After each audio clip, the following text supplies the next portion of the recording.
Steiner ran his calloused fingers over the crumbling brick wall of the abandoned Carson Theater, feeling its history beneath his touch. At 44, he'd made a name for himself resurrecting architectural treasures others had written off as lost causes. The Carson would be his masterpiece, the crown jewel of downtown Black River. This place could stand another 100 years with the right care, Nate told Monica Lawford, the city's historical preservation officer. The damage looks worse than it is. Monica smiled. That's why we wanted you. When Nate Steiner says something can be saved, people believe it. 15 years in structural engineering and 10 running Cornerstone restoration had earned him that reputation. Nate built things to last. Buildings, relationships, promises. His life was as meticulously constructed as his restorations. Bryce says you're a miracle worker, Monica added. The mention of Bryce Donovan, Black River's ambitious mayor, made Nate's expression tighten almost imperceptibly. They'd grown up together in this river town, their friendship stretching back to Little League. Now Bryce was positioning himself for a congressional run, and the Carson Theater restoration was to be his legacy project. Speaking of the mayor, Nate said, checking his watch, I need to get going. 15th anniversary dinner tonight. 15 years with Veronica. I'm jealous. Todd and I barely made it to 7 before the divorce. Monica's laugh echoed through the empty theater. What's your secret? Trust, Nate said simply, and never taking each other for granted. As Nate drove his truck across town to Anastasia's, the upscale restaurant overlooking the river where he'd proposed to Veronica all those years ago, he reflected on how perfectly constructed his life appeared. Successful business, beautiful wife, respected community member, father to twin 13-year-old boys who excelled at everything they touched. What no one in Black River knew was how the foundation had been shifting beneath the surface for months. Small cracks appearing in the facade. Veronica's sudden gym obsession. Mysterious late nights at her boutique clothing store. Hushed phone conversations that ended when he entered the room. Text messages hidden from view. He'd ignored the signs, made excuses. Nate Steiner, the man who could spot structural weakness in a century-old building with a glance, had refused to see the damage in his own home. Tonight was meant to be a reset, a chance to rebuild. He'd booked their special table, arranged for Veronica's favorite flowers, even contacted the violinist who'd played when he proposed. He would address the issues head-on, suggest counseling if needed. Nate Steiner fixed things. That's what he did. When he arrived at Anastasia's, Nate was surprised to see so many cars in the parking lot. Thursday nights were usually quiet. He recognized Bryce's Range Rover, and beside it, the BMW belonging to Veronica's brother, Douglas Perry.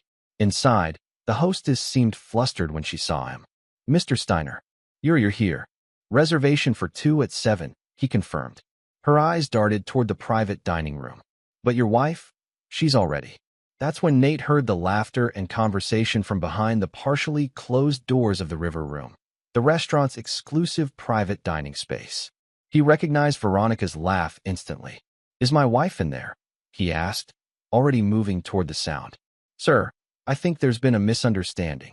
But Nate was already pushing through the doors, where he froze at the threshold. The River Room was filled with at least 30 people, familiar faces from around town, business associates, friends. At the head of the table sat Veronica in a stunning red dress he'd never seen before, radiant as she held court. Beside her was Bryce Donovan, looking far too comfortable with his hand resting near hers on the white tablecloth. Nate stood unnoticed for several seconds until Douglas spotted him and whispered something to Veronica. Her smile faltered momentarily before returning, brighter and more brittle than before. She rose gracefully, champagne flute in hand, and tapped it with a knife.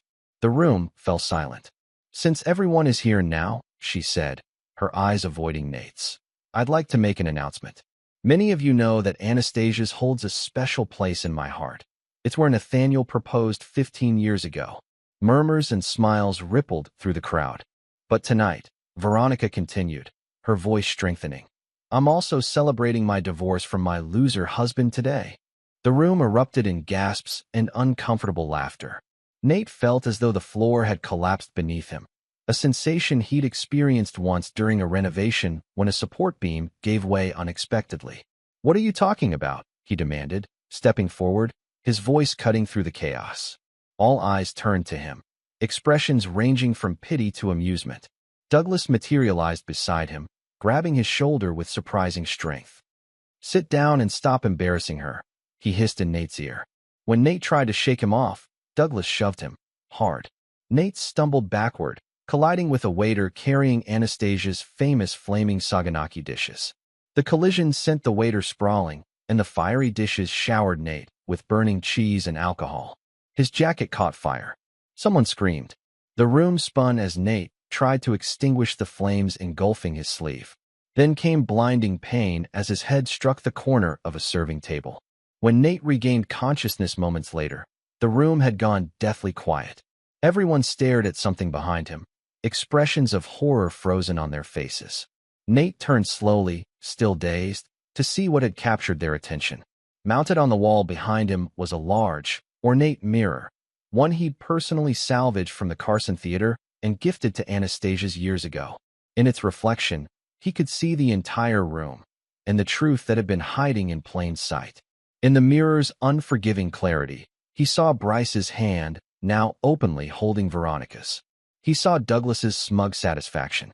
He saw the twins, Adam and Aaron, looking not shocked but guilty, they'd known. And reflected in the background, almost hidden in the corner, he saw photographs projected onto a small screen.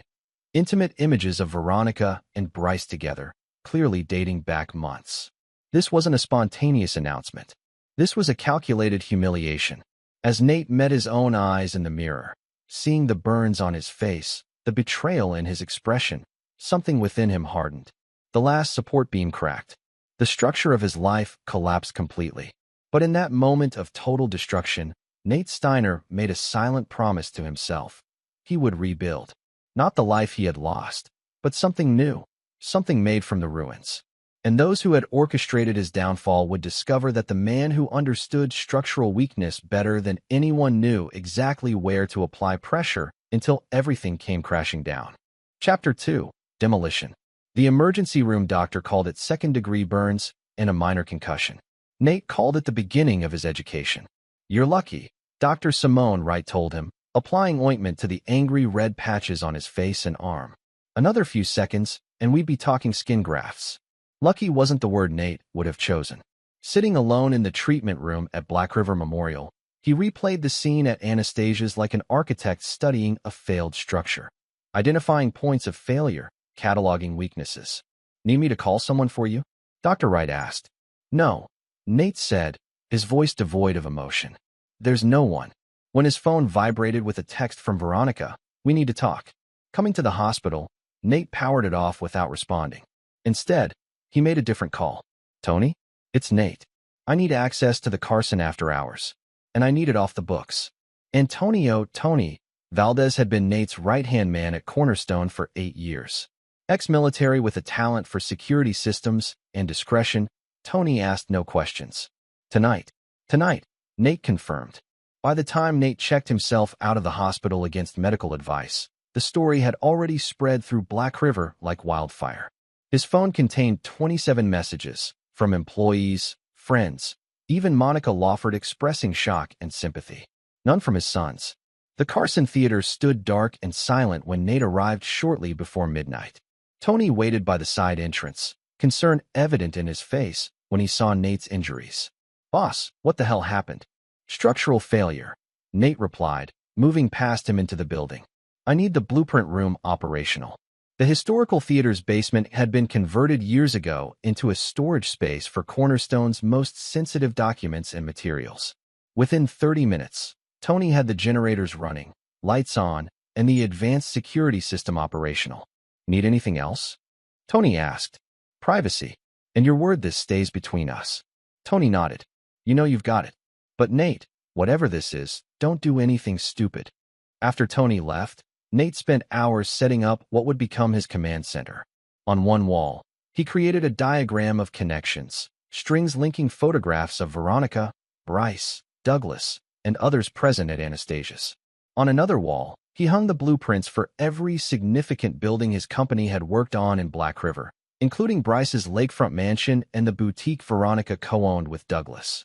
When exhaustion finally overtook him near dawn, Nate slept on a cot in the corner, haunted by dreams of falling buildings and laughing faces reflected in broken mirrors. He awoke to his burner phone ringing, the only number he hadn't disconnected. "You've gone off-grid," Tony said without preamble. "But you should know, your house has been emptied. Moving trucks came this morning. The boys were there with Veronica and Donovan, directing things."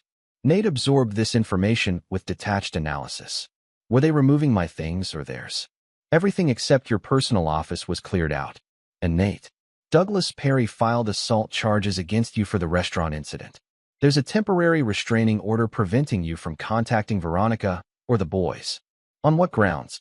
Nate asked, though he already knew the answer. Pattern of controlling behavior, threatening conduct, potential danger to the family. They're claiming you've been unstable for months. The perfect foundation for their narrative. Nate had studied enough structural engineering to recognize an engineered collapse when he saw one. One more thing. Tony hesitated. Cornerstone's main client accounts are pulling out. City contracts, the university project, even the Westfield renovation. All canceled as of this morning. Bryce, Nate said simply. Has to be. Nobody moves that fast unless it was planned. Nate ended the call and studied his connection wall. This hadn't been a spontaneous decision or a simple affair. This was a coordinated attack, months in the making, designed to strip him of everything. Family, business, reputation, home.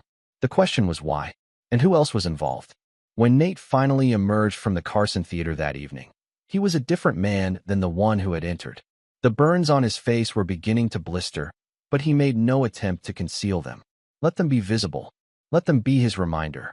He drove to the one place they wouldn't expect him to go, Anastasia's. The restaurant was quiet on Friday night. The scandal had evidently dampened the usual crowd. The hostess paled when she recognized him. "Mr. Steiner, I don't think. I'm not staying," he assured her. "I just need 5 minutes with Howard." Howard Bryant, Anastasia's owner, had been a friend for 20 years. He appeared from the kitchen, wiping his hands nervously on his apron. "Jesus, Nate. Your face. I need to see your security footage from last night. And the reservation records for the River Room." Howard glanced around anxiously. "I can't, man. They already came for it. Said it was evidence for the restraining order. And the booking was in your name. That's why Veronica could use the room. She said it was a surprise party you were throwing for your anniversary." Nate nodded, cataloging this information. "Who paid?" "Donovan's office called with a city credit card 2 weeks ago. Said it was for a community engagement event." Howard looked genuinely remorseful. "I'm sorry, Nate. If I'd known." "Did they get all the footage?" Howard's eyes narrowed, understanding dawning. "The main system, yeah. But the backup server in my office only I know about. They didn't ask about that." 30 minutes later, Nate walked out with a thumb drive containing 4 hours of footage from multiple angles of the River Room. As he drove back to the Carson, his phone rang again. This time, it was a number he didn't recognize. "Mr. Steiner?" A woman's voice, vaguely familiar. "This is Laurel Bishop from the Black River Chronicle. I'd like to get your side of the story before we run with Mayor Donovan's announcement." "What announcement?" "He's holding a press conference tomorrow morning to announce his congressional candidacy. Your wife, or ex-wife, will be introducing him. They're making their relationship public." Nate's grip tightened on the steering wheel. The timeline was accelerating. "I have no comment," he said, and ended the call. Back at the Carson, Nate reviewed the security footage, watching the humiliation play out from multiple angles. He could see now what he'd missed in the moment, how the entire event had been choreographed for maximum effect. The strategic placement of guests, the photographer in the corner, the way Douglas had positioned himself to intercept Nate. But the most revealing detail came from footage captured an hour before Nate arrived. In it, he watched Bryce gather everyone for a briefing, explaining their roles in what he called Operation Clean Break. The mayor's words echoed through the basement as Nate watched. "Remember, this isn't just about Veronica's freedom from a controlling relationship. This is about Black River's future.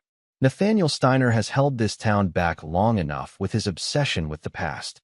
We're moving forward, all of us, whether he likes it or not." The camera panned to show the nodding faces. Business owners whose buildings Nate had refused to compromise on during renovations, city council members who had opposed his historical preservation efforts, and most painfully, his own sons looking uncomfortable but not objecting.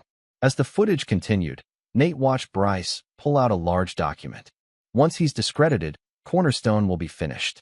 We'll acquire the Carson Theater at auction, and Phase 2 of the Black River Renaissance can proceed without interference.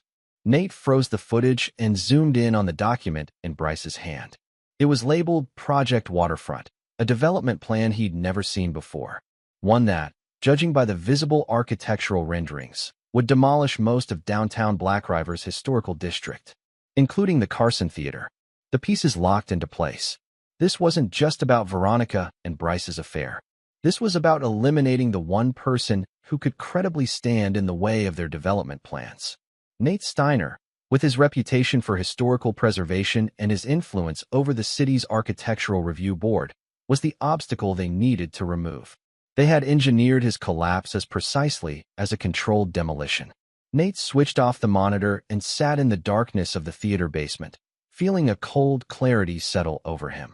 They thought they had destroyed him completely, that he would stay buried beneath the rubble of his former life. But they had made a critical miscalculation. Before you could build something new, you needed someone who understood how to clear the ground. Someone who knew how to identify weak points and apply precise pressure. Someone who understood that destruction, when properly controlled, was simply the first phase of creation.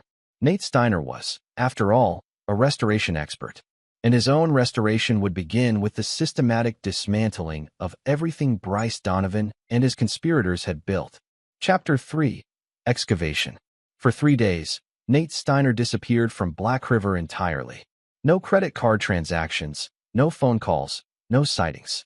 The Chronicle ran their story with a headline that made Bryce Donovan look like a white knight.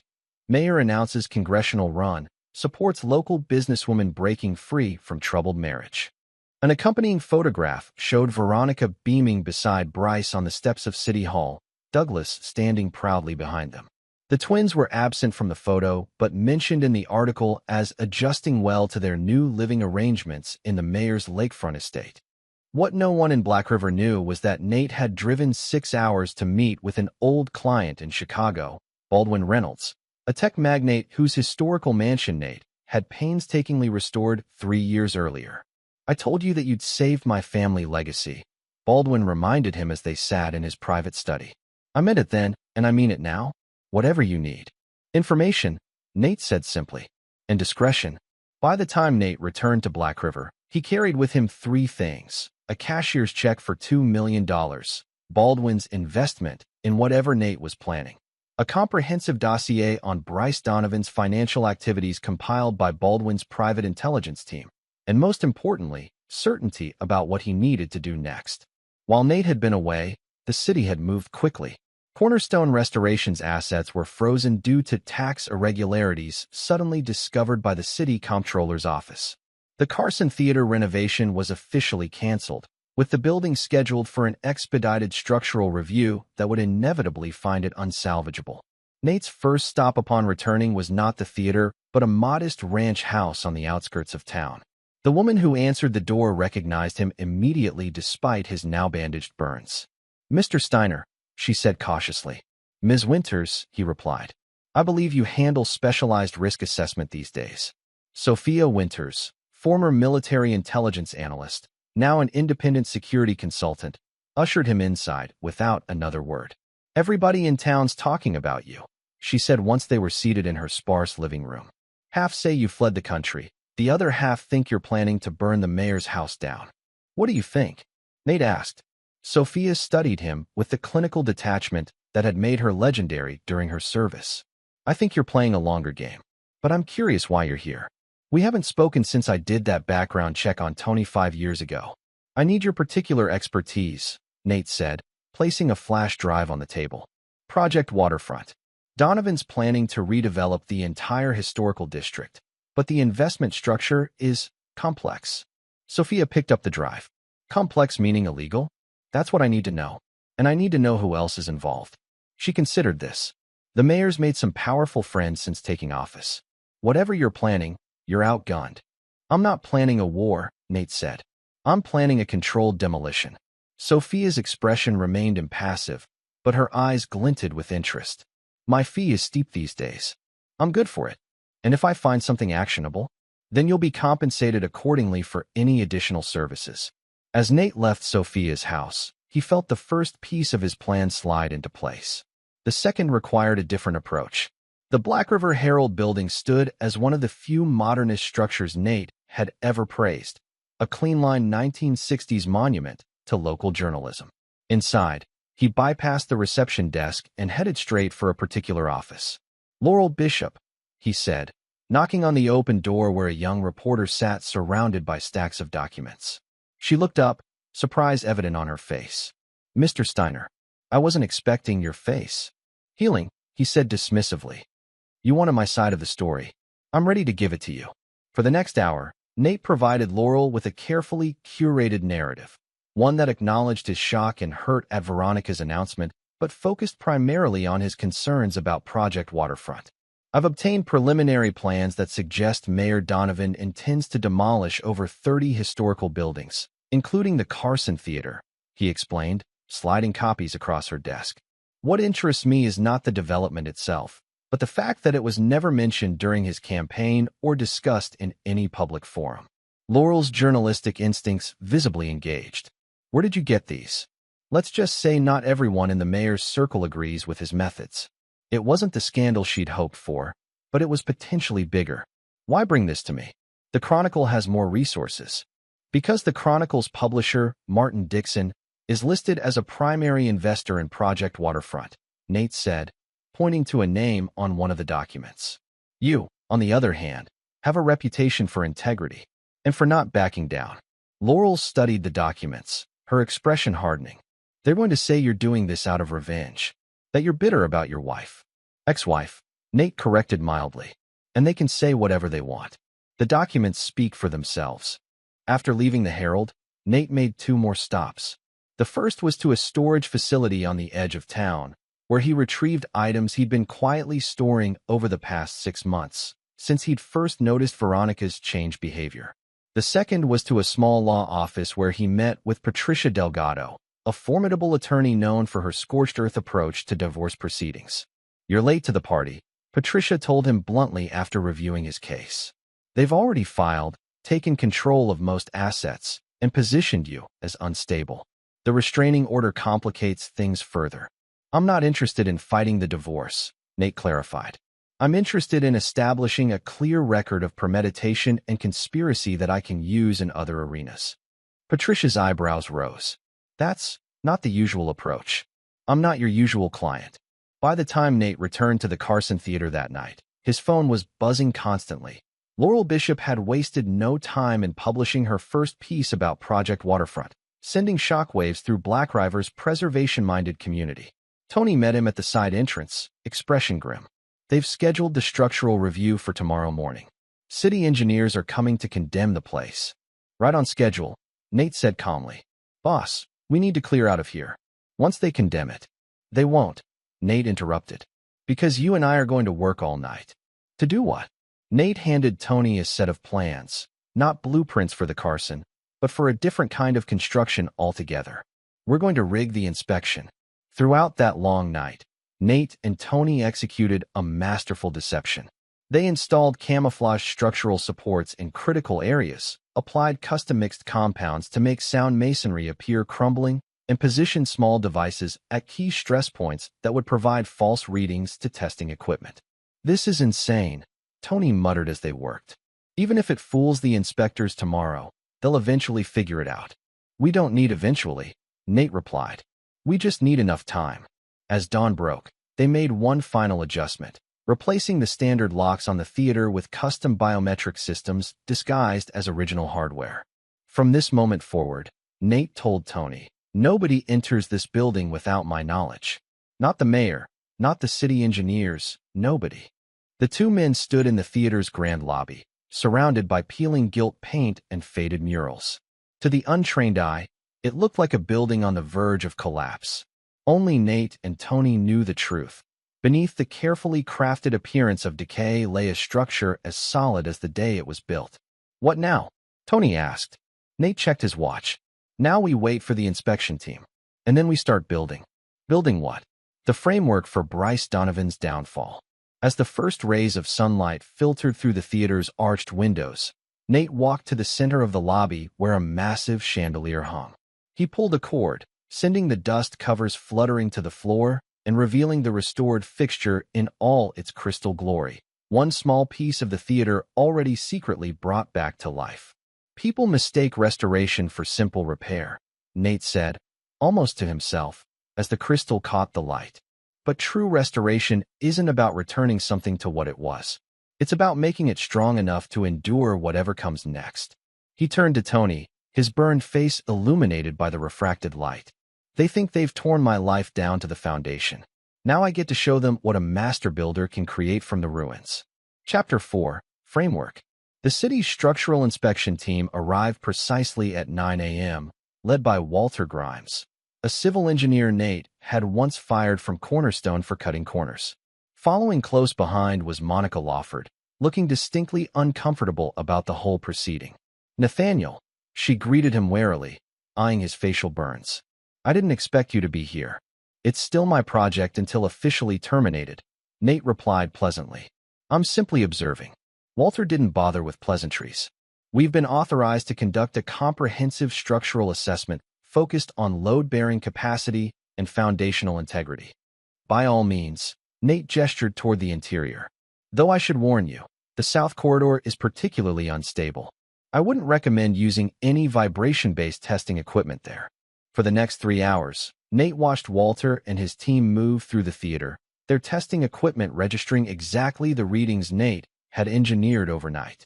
With each concerned frown and note on their clipboards, Nate's confidence grew. Monica drifted to his side as Walter examined a seemingly crumbling column. This inspection was pushed through unusually quickly, she said quietly. Usually takes weeks to schedule. I imagine the mayor has his reasons, Nate replied. Nate, She hesitated. What happened at Anastasia's? Everyone's talking. Are you okay? Never better, he said, offering her a smile that didn't reach his eyes. Change can be clarifying.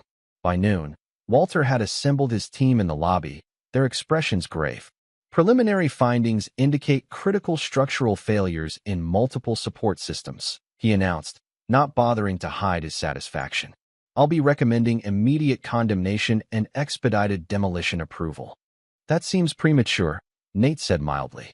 The standard protocol is a secondary inspection by an independent firm. Walter smirked. Not when public safety is at immediate risk. We have emergency protocols, which still require documentation of imminent collapse risk, Nate interrupted.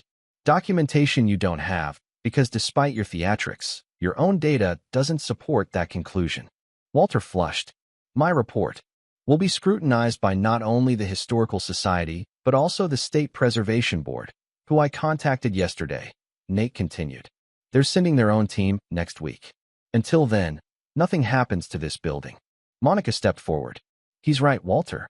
We can't circumvent state oversight on a building with historical designation. After the inspection team departed, Walter fuming, Monica thoughtful, Nate made 3 calls in rapid succession. The first was to Sophia Winters. I need everything accelerated, he told her. Donovan will be pushing harder now. Already on it, she replied. And you were right about the offshore accounts. Multiple transfers to a Cayman entity called Blackwater Renaissance LLC.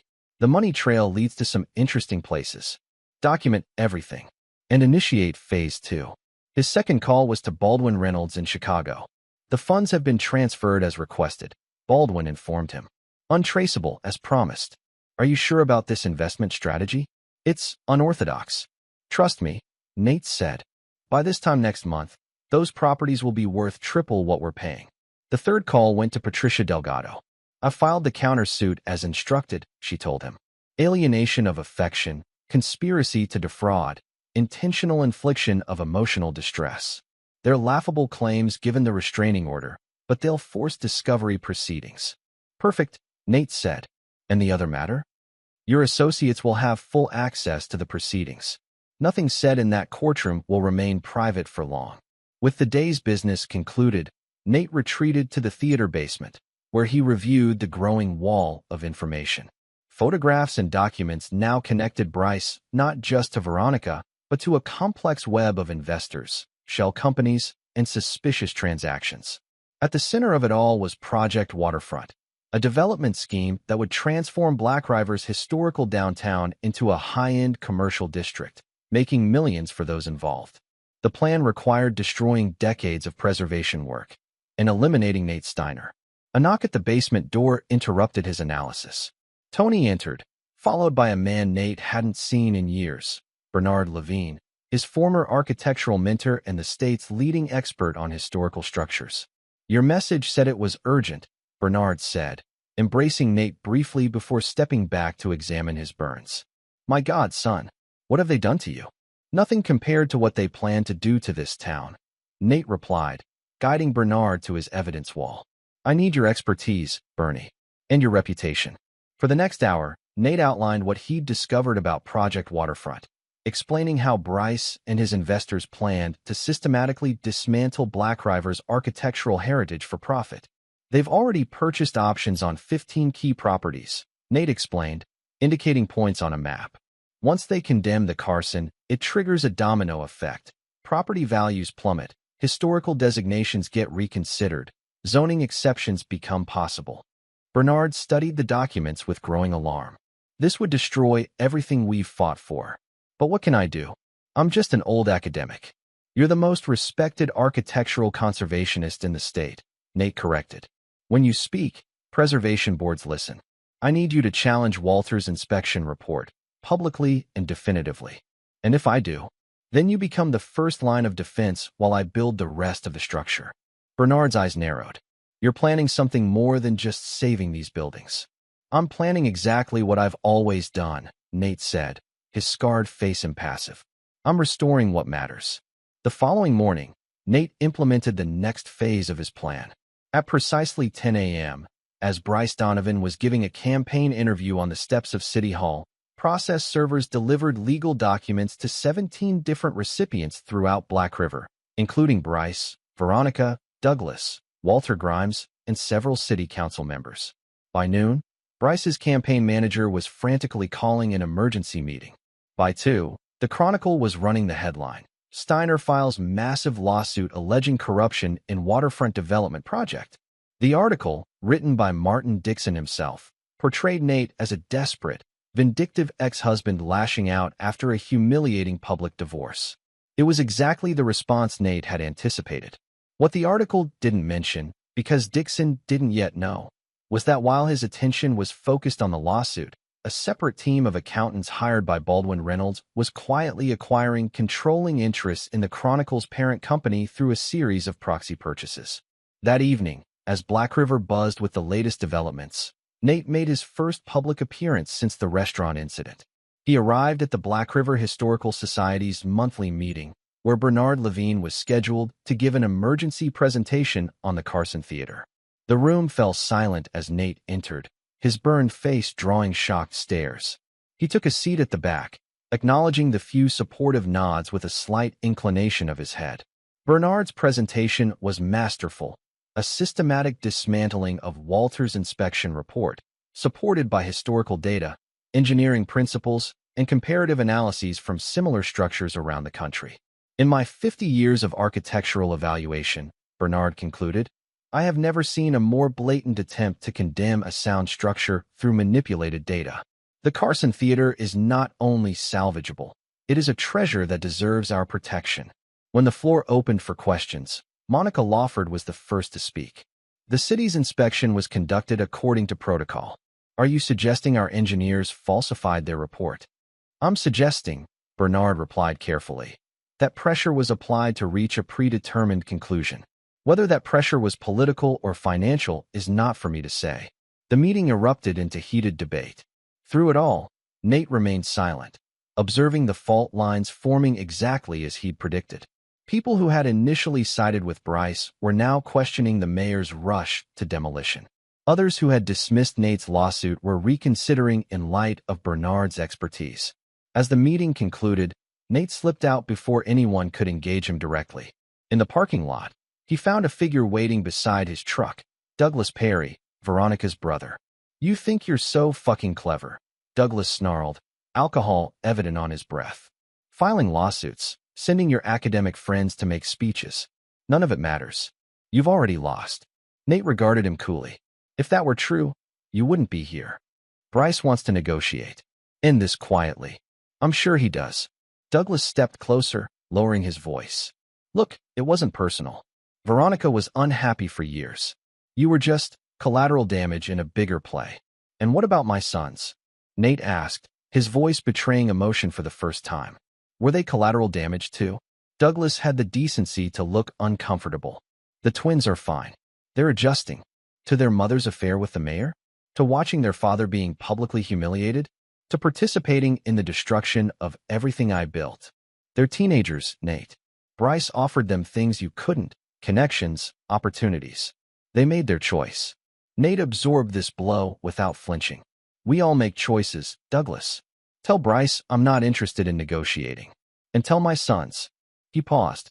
Actually, tell them nothing. I'll speak to them myself when the time comes. As Douglas stormed off, Nate pulled out his phone and sent a text to Tony. Perry made contact. Proceed with Surveillance Protocol Alpha. Within 20 minutes, Douglas's car was being quietly tracked by one of Sophia's operatives, his phone calls monitored through sophisticated equipment Baldwin had provided.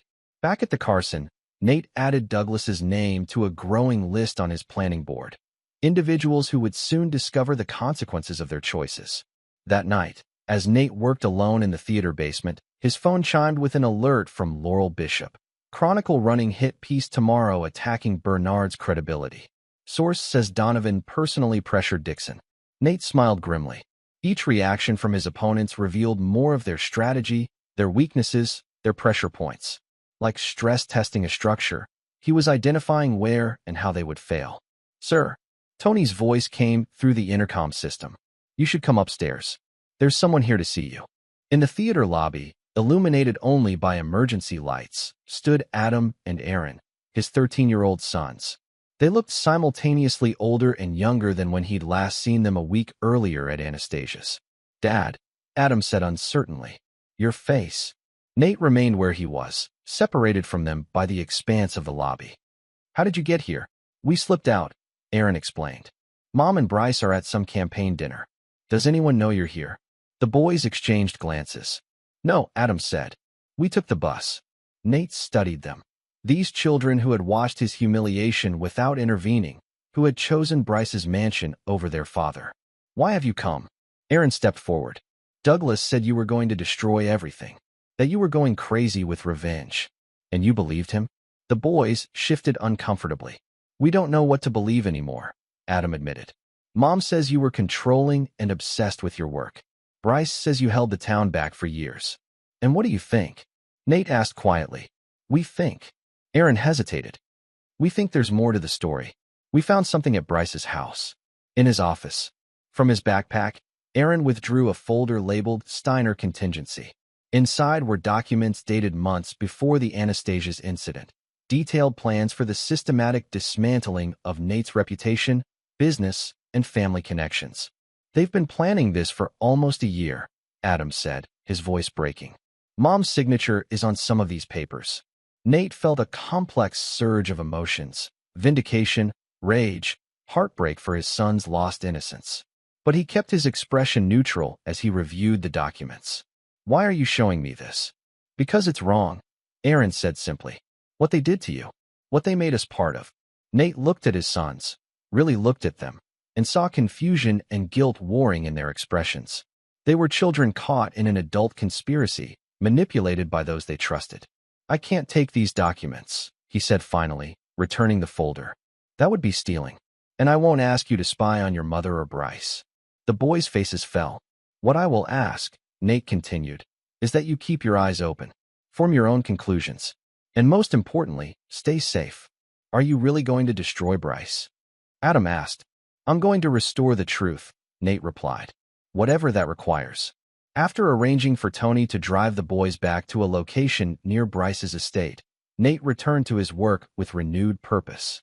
His son's visit had revealed a critical piece of information. Confirmation that the conspiracy against him had been meticulously planned long before execution. It also revealed something else. Fractures were beginning to form in his opponent's alliance. With the right pressure applied in the right places, those fractures would spread.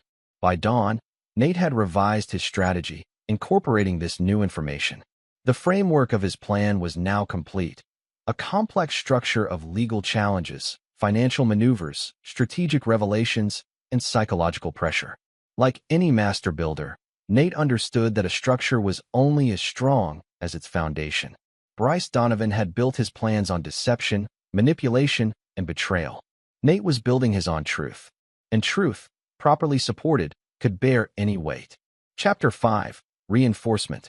2 weeks after Bernard Levine's presentation, Black River was a town divided. The Chronicle continued its attacks on Nate, portraying him as a vengeful ex-husband waging a personal vendetta against the popular mayor. The Herald, under Laurel Bishop's determined leadership, published a series of investigative pieces questioning the ethics and legality of Project Waterfront. The State Preservation Board's inspection of the Carson Theater had vindicated Bernard's assessment, finding no structural issues requiring condemnation. Bryce responded by initiating a review of the city's historical designation criteria, a thinly veiled attempt to strip protections from buildings standing in the way of his development plans. Through it all, Nate maintained a strategic distance from public confrontation. He declined interview requests, made no statements to the press, and avoided locations where he might encounter Bryce or Veronica. The restraining order remained in effect, though Patricia Delgado had filed motions challenging its validity based on the evidence of premeditation Nate had gathered. On the surface, little had changed. Beneath, Nate's plan advanced. Baldwin's group has secured controlling interest in 5 key properties within the waterfront zone, Sophia reported during their daily briefing in the Carson basement. All through different shell companies, all untraceable to you. And the Chronicle? Nate asked. Final purchase goes through tomorrow. Dixon doesn't know yet. Tony entered, carrying a stack of financial reports. Cornerstone's accounts are still frozen, but we've identified the link to Judge Reynolds who signed the order. His son works for Blackwater Renaissance LLC, Bryce's Cayman Shell Company. Contact Patricia, Nate instructed. We need to get that information to the Judicial Ethics Board anonymously. The conversation was interrupted by a call from Laurel Bishop. Nate, I've got something big. Really big. But I need to meet in person. 30 minutes later, Laurel arrived at the Carson side entrance, clutching a manila envelope and looking over her shoulder. Tony escorted her to the basement command center, where she stopped short at the sight of Nate's elaborate planning boards. My God, she breathed. You've been busy. Information is structural integrity, Nate replied. What have you found? Laurel opened the envelope and removed a series of photographs. These were taken 6 months ago at a private resort in the Caymans. My source risked everything to get them to me. The photos showed Bryce in a series of meetings with developers, bankers, and 2 individuals Nate recognized immediately, Martin Dixon from the Chronicle and Judge Samuel Reynolds. This proves they've been coordinating the waterfront project outside official channels, Laurel explained. But there's more. She pulled out additional photos showing Bryce in intimate situations with someone who was definitely not Veronica. Her name is Cassandra Wells, Laurel said. She's the daughter of Richard Wells, the primary financier behind Blackwater Renaissance. Based on the timestamps, Bryce was involved with her while publicly pursuing Veronica. Nate studied the images dispassionately. You haven't published these. Not yet. The Herald's publisher is nervous about potential lawsuits. And honestly, I'm concerned about blowback. These came from a source inside Bryce's campaign who's getting cold feet. What do you need? Verification from a second source. And protection from my original informant. Nate nodded to Sophia, who made a note. We can arrange both. But I need something in return. Name it. Hold the story for exactly 7 days. Then publish everything simultaneously. The Cayman meetings, the affair with Wells, all of it. Laurel frowned. Why the delay? This could blow open the whole waterfront scandal now. Because timing is everything in both demolition and construction, Nate explained. 1 week from today, several key events will converge. The Chronicle's ownership change becomes public. The State Ethics Board reviews Judge Reynolds. And Bryce hosts his major fundraising gala at the Black River Country Club. Understanding dawned on Laurel's face. Maximum impact. Precisely. And one more thing. Don't mention Veronica in your reporting. Focus entirely on Bryce's relationship with Cassandra Wells and the Wells financial connection. After Laurel departed, Sophia gave Nate a questioning look. You're protecting Veronica? After everything she did. No, Nate said, turning back to his planning board. I'm ensuring she faces the right consequences at the right time. The following day brought an unexpected development. Patricia Delgado called with news that Douglas Perry had reached out requesting a private meeting with Nate. He claims to have information you'll want, Patricia said. Something about insurance he kept against Bryce. Where and when? Tonight. The boathouse at Riverside Park. He was insistent about no lawyers, no witnesses. Nate considered this. It's a trap. Almost certainly, Patricia agreed. But traps work both ways. That evening, as sunset painted the Black River gold and crimson, Nate approached the abandoned boathouse in the city park. He'd arrived an hour early, allowing Tony and Sophia's team to secure the perimeter and establish surveillance. 3 men inside with Douglas. Tony's voice reported through Nate's earpiece. Armed. Positions at the windows and rear exit. Donovan. Negative. Local muscle, by the looks of them. Nate proceeded exactly as planned, making no attempt to conceal his approach. As he reached the boathouse door, he activated the recording devices concealed in his clothing. Douglas waited inside, pacing nervously. He startled when Nate entered, then forced a smile that didn't reach his eyes. Nathaniel, I appreciate you coming. You mentioned insurance, Nate said without preamble. Douglas glanced toward the shadows where his hired protection lurked. Right to business then. I have documentation, financial records, emails, meeting transcripts, proving Bryce initiated the plan to destroy you. It started months before he ever approached Veronica. Why would you have such documentation? Because I'm not a fool, Douglas snapped. I've worked with men like Bryce before. They discard people once they're no longer useful. And you're feeling dispensable. Douglas didn't deny it. Bryce is distancing himself now that the waterfront project is facing scrutiny. My boutique with Veronica is suddenly under tax audit. My council seat is being challenged by one of Bryce's allies. So what do you want from me? Protection. And compensation for what I can provide. Nate maintained his neutral expression. What makes you think I have either to offer? Don't play stupid, Douglas hissed. Everyone knows you're building some kind of case against Bryce. Your lawsuit, Bernard Levine's inspection challenge, the Herald's investigations, it's all connected. You're the spider at the center of the web. Interesting metaphor from someone who helped orchestrate my public humiliation. Douglas had the decency to look uncomfortable. Business is business. Nothing personal. Tell that to my burned face, Nate said quietly. A tense silence filled the boathouse. Finally, Douglas produced a flash drive from his pocket. 200,000. Cash. I disappear from Black River, and you get everything on this drive. Names, dates, accounts. Enough to bury Bryce and everyone associated with him. Everyone, Nate asked. Including Veronica? Douglas hesitated only briefly. Like I said, business is business. Nate studied Douglas. This man who had shoved him into burning dishes, who was now prepared to sell out his own sister for safety and profit. In that moment, the framework of Nate's plan adjusted, accommodating this new structural element. I'll need time to verify what's on the drive, Nate said. No chance, Douglas retorted. Money first, then the drive. That's not how this works. You came to me, remember? I have no reason to trust you. Douglas signaled, and one of his hired men emerged from the shadows, hand resting meaningfully on the bulge beneath his jacket. You're not in a position to dictate terms, Nathaniel. Nate remained unperturbed. Actually, I am.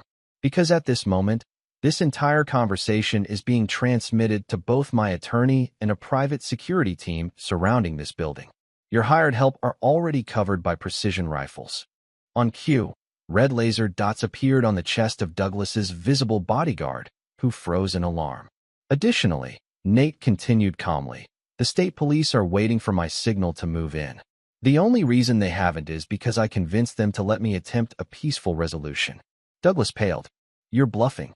Nate reached slowly into his pocket and removed his phone, turning it to show Douglas the screen, a live feed showing tactical officers positioned around the boathouse. You have approximately 60 seconds to make a decision, Nate said. Option 1. You hand over the drive, dismiss your associates, and walk out of here. You'll be contacted with further instructions once I've verified the contents. Option 2. I signal the state police, who arrest everyone here on multiple charges, attempted extortion for starters. This is bullshit, Douglas sputtered. I came here to help you. No, Nate corrected. You came here because you're desperate. Now you have 40 seconds. The standoff stretched painfully as Douglas weighed his options. Finally, with a muttered curse, he tossed the flash drive onto the floor between them. This isn't over, Steiner. For you. It is, Nate replied, picking up the drive. Leave Black River by morning. Don't contact Veronica, don't contact Bryce, don't contact anyone associated with this situation. If you do, what happens next will make your current problems look trivial by comparison. You can't threaten me. I'm not threatening you, Nate interrupted. I'm giving you the only opportunity you're going to get. Take it or leave it. 20 seconds. Douglas signaled his men to stand down. This whole town's going to burn when this all comes out. You know that, right? No, Nate said as he turned to leave. Not the whole town. Just the rot that's been eating away at its foundation. Once safely back in the Carson basement, Nate transferred the contents of Douglas's flash drive to his secure system.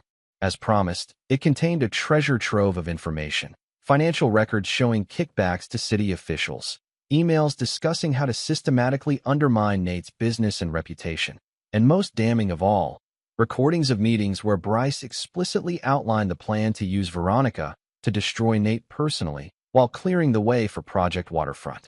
This accelerates everything, Nate told his core team as they reviewed the materials. Sophia, contact Laurel. The Herald publishes tomorrow, not next week. What about the Chronicle? Tony asked. Baldwin takes control tonight. By morning, Martin Dixon is unemployed and the paper has new editorial leadership. The next phase required precision coordination. While Sophia worked with Laurel to prepare the Herald's explosive expose, Tony initiated contact with selected state officials who had been quietly waiting for sufficient evidence to move against Bryce Donovan's operation. At midnight, Nate made a call he'd been planning for weeks, to Richard Wells, the financier whose daughter had been photographed with Bryce in the Caymans. Mr. Wells, Nate said when the call connected. My name is Nathaniel Steiner. A pause, then a cultured voice responded. I know who you are, Mr. Steiner. The question is how you obtained this number. The same way I obtained photographic evidence of your daughter's involvement with Bryce Donovan, and documented proof of your financial backing of an illegal development scheme. Another pause, longer this time. You have my attention. Tomorrow morning, the Black River Herald will publish an extensive investigation into Project Waterfront, including your daughter's relationship with a man who is simultaneously pursuing another woman as part of his scheme. By noon, the state attorney general will announce a formal investigation. By evening, Bryce Donovan's political aspirations will be effectively terminated. What do you want? Wells asked, his voice tightly controlled. For you to make a choice, Nate replied. Continue supporting Donovan and go down with him, or withdraw your backing immediately and publicly condemn the project once the story breaks. You're asking me to turn on my business associate to save myself. I'm offering you a lifeboat, Mr. Wells. Whether you take it is entirely your decision. After ending the call, Nate sat alone in the theater basement, reviewing his elaborate planning boards one final time. Every support beam was in place. Every stress point identified. Every contingency prepared for. Tomorrow, the carefully engineered structure of Bryce Donovan's ambitions would collapse, primed for demolition by the very arrogance that had led him to target Nate Steiner. As dawn approached, Nate closed his eyes briefly, recalling the scene at Anastasia's, the humiliation, the betrayal, the moment when his world had collapsed around him. He touched the healing burns on his face, a permanent reminder of that night. Bryce, Veronica, and their accomplices had designed what they believed was a perfect demolition of Nate Steiner's life.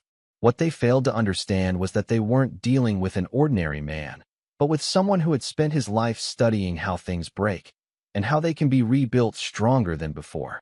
The first light of morning filtered through the basement windows as Nate's phone chimed with a message from Laurel. Herald going to press now. Brace for impact. Nate smiled. The reinforcement phase was complete. Now came the true test of his design. Chapter 6, Pressure Points. By 9 o'clock that morning, Black River was in chaos. The Herald's front page screamed, Mayor's secret scheme. Donovan's double life exposed, above side-by-side photographs. One of Bryce with his arm around Veronica at a campaign event, the other of him intimately embracing Cassandra Wells in the Caymans. The accompanying article, meticulously documented with emails, financial records, and sworn statements laid bare the entire conspiracy. How Bryce had targeted Nate as an obstacle to Project Waterfront, how he had manipulated Veronica as part of a calculated plan to discredit her husband, and how he had simultaneously maintained a relationship with the daughter of his primary financial backer. Across town, the Chronicle hit doorsteps with a drastically different headline. Chronicle under new ownership. Paper apologizes for biased coverage of waterfront development. Inside was a full retraction of previous stories attacking Nate, along with a statement from the new publisher pledging a return to objective journalism. By 10, local television crews were camped outside City Hall, where staffers hurried in and out looking panicked. Bryce himself was nowhere to be seen, having canceled his morning appointments. Nate observed all of this from the Carson Theater, where he'd established a temporary media monitoring station in the lobby. Tony and Sophia provided regular updates as dominoes continued to fall. Wells just issued a statement distancing himself from Bryce and Project Waterfront, Sophia reported. Claims he was misled about the ethical implications and is cooperating fully with authorities. Judge Reynolds has recused himself from all cases involving Black River and announced a leave of absence, Tony added. State Judicial Ethics Board is launching a formal investigation. Nate nodded, absorbing these developments with calm satisfaction. And the restraining order? Already vacated, Tony confirmed. Patricia filed emergency motions this morning based on the new evidence. Judge Horvath signed off within the hour. At 11, Nate received the call he'd been waiting for. Bernard Levine's voice was jubilant on the other end of the line. It worked, Nate. The State Historical Commission just voted unanimously to place the entire Black River downtown district on the emergency protection list. No demolitions, no major alterations. Nothing can happen without full commission approval for at least 5 years. Excellent, Nate said. And the Carson? Special Historical Landmark status granted. They're fast-tracking the restoration funding I requested on your behalf. Another piece locked into place. With the buildings protected and Project Waterfront effectively dead, Bryce's primary motivation for targeting Nate had been neutralized. Now it was time for the personal reckoning. At noon, Nate did something he hadn't done in weeks. He walked openly through downtown Black River. People stared as he passed, his face still bearing the marks of that night at Anastasia's. Some nodded respectfully. Others looked away, ashamed of their role in the town's complicity.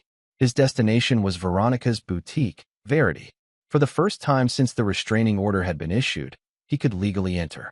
The shop was empty except for a single salesgirl who paled when she recognized him. Mr. Steiner. I'll get I'll get Veronica.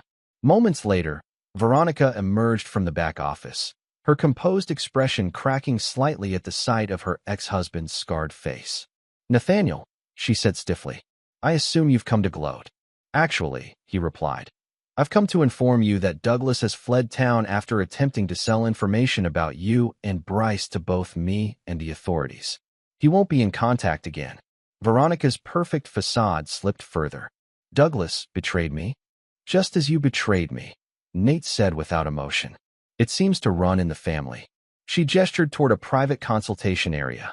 Once seated, she studied him with a mixture of wariness and calculation. The Herald made no mention of my involvement beyond being manipulated by Bryce, she said carefully. That was your doing. It wasn't a question, but Nate nodded anyway. Why? She asked. After what I did to you. Not for your sake, Nate clarified. For Adam and Aaron. They've experienced enough public humiliation. At the mention of their sons, Veronica's composure finally broke. They won't speak to me, she whispered. Since the photos of Bryce and Cassandra, they've locked themselves in their rooms. They won't even look at me. Children have a natural aversion to betrayal, Nate observed. Something adults would do well to remember. Veronica's eyes hardened. You've destroyed everything. My relationship, my brother, my standing in this town. Are you satisfied now? I didn't destroy anything, Veronica. I simply exposed what was already corrupt. Nate leaned forward, his voice lowering. But make no mistake, I could have destroyed you completely. The evidence Douglas compiled implicates you as an active, willing participant in the conspiracy against me from the very beginning. Color drained from her face. You can't prove that. Nate removed his phone and played a brief audio clip. Veronica's voice discussing with Bryce how to maximize Nate's humiliation at Anastasia's. I have hours of similar recordings, he told her as he put the phone away. Emails. Signed documents. Enough to ensure you never rebuild your reputation in this town. What do you want from me? She asked, defeat evident in her voice. Two things. First, you will facilitate my unrestricted access to Adam and Aaron. No interference, no poisoning them against me, no more manipulation. Veronica nodded mutely. Second, you will sign over your interest in this boutique to a trust I've established for the twins. You built this business with money from our marriage while planning its destruction. Now it will provide for our son's future. And if I refuse, then tomorrow, every detail of your willing participation in the conspiracy becomes public. Your sons will see undeniable proof of your betrayal. And whatever remains of your life in Black River will be unsalvageable. Tears spilled down Veronica's cheeks, but Nate felt nothing, not satisfaction, not vengeance, not even pity. He simply waited for her answer. I'll sign whatever you want, she finally whispered. Patricia will contact you this afternoon with the documents. Nate stood to leave. Was any of it real? Veronica asked suddenly. Our marriage? Did you ever really love me? Nate paused at the door.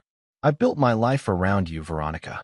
Every beam, foundation stone, support structure, all designed to create something that would last forever. He touched the scars on his face. I'll never make that mistake again. As Nate left the boutique, his phone buzzed with an urgent message from Sophia. Bryce spotted entering the Carson Theater through rear maintenance access. Armed. Nate smiled faintly. The final confrontation was proceeding exactly as he'd anticipated.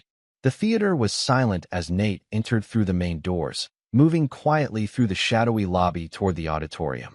He'd instructed Tony and Sophia to maintain surveillance, but not intervene. This confrontation needed to happen. He found Bryce on the main stage, illuminated by a single work light. The mayor's polished appearance had deteriorated, tie loosened, hair disheveled, eyes wild. The gun in his hand glinted as he paced. I knew you'd come here, Bryce said when he spotted Nate in the aisle. Your precious theater, the building you chose over progress. Is that how you justify what you did? Nate asked, continuing his steady approach. Telling yourself it was about progress? Bryce laughed bitterly. You don't get it, do you? Black River was dying while you were preserving its corpse. Project Waterfront would have revitalized everything, brought in jobs, investment, life, while making you and your investors millions in the process. That's how the world works, Nate. Bryce gestured wildly with the gun. But you had to make everything so difficult with your historical designations and preservation crusades. Always the righteous man, always looking down on practical solutions. Nate reached the stage steps. You could have proposed an ethical development plan. We could have found middle ground. There is no middle ground with zealots. And make no mistake, that's what you are. A zealot who would sacrifice the future to preserve the past. Nate climbed the steps, stopping a safe distance from Bryce. So you decided to sacrifice me instead. My marriage, my family, my reputation, my business. All collateral damage for your ambition. It wasn't personal, Bryce insisted, though his shaking hand betrayed him. You pursued my wife, turned my children against me, orchestrated my public humiliation, and left me with permanent scars, Nate said flatly. How much more personal could it be? Bryce's facade cracked. You think you've won? You think your little exposé changes anything? I still have connections beyond this backwater town. I'll rebuild. I always do. No, Nate said with quiet certainty. You won't. He took another step forward, unconcerned by the gun now pointed directly at his chest. You see, Bryce, that's the difference between us. You build fragile structures on corrupt foundations. I build things that last. Stay back, Bryce warned, his finger tightening on the trigger. The state attorney general has already opened investigations into every aspect of Project Waterfront. Nate continued as if Bryce hadn't spoken. The FBI is examining the offshore accounts. Wells has turned state's evidence to save himself. Email, meeting, transaction is being scrutinized. With each statement, Nate took another step closer. Your political career is over. Your development company is finished. Your reputation is destroyed. Your relationship with Veronica is revealed as the cynical manipulation it was. Even Cassandra Wells has issued a statement expressing her sense of betrayal. Bryce's hand shook violently now. I said stay back. What exactly is your plan here, Bryce? Shoot me in a building under video surveillance? Add murder to the growing list of charges against you? How does that help you rebuild? A tense silence filled the theater as Bryce visibly struggled with his options. Finally, his shoulders sagged, and the gun lowered slightly. What do you want from me? He asked, echoing Veronica's earlier question. I want you to understand something, Nate said, closing the final distance between them. Every moment of suffering you engineered for me has been returned to you tenfold. Person you used has abandoned you. Structure you built has collapsed. With unexpected swiftness, Nate grabbed Bryce's gun hand, twisting until the weapon clattered to the stage floor. Before Bryce could react, Nate's other hand gripped his throat, pushing him backward until he was pinned against the theater's back wall. I could destroy you completely, Nate said, his voice deadly quiet. Everything you've experienced today is just the beginning of what I've prepared. I could ensure you never recover, financially, legally, personally. Fear bloomed in Bryce's eyes as he struggled ineffectually against Nate's grip. But instead, Nate continued, I'm going to let you destroy yourself. Because that's what people like you ultimately do. He released Bryce, who collapsed to his knees, gasping. Leave Black River, Nate instructed. Never contact Veronica or my sons again. Consider yourself fortunate that I'm showing more mercy than you deserve.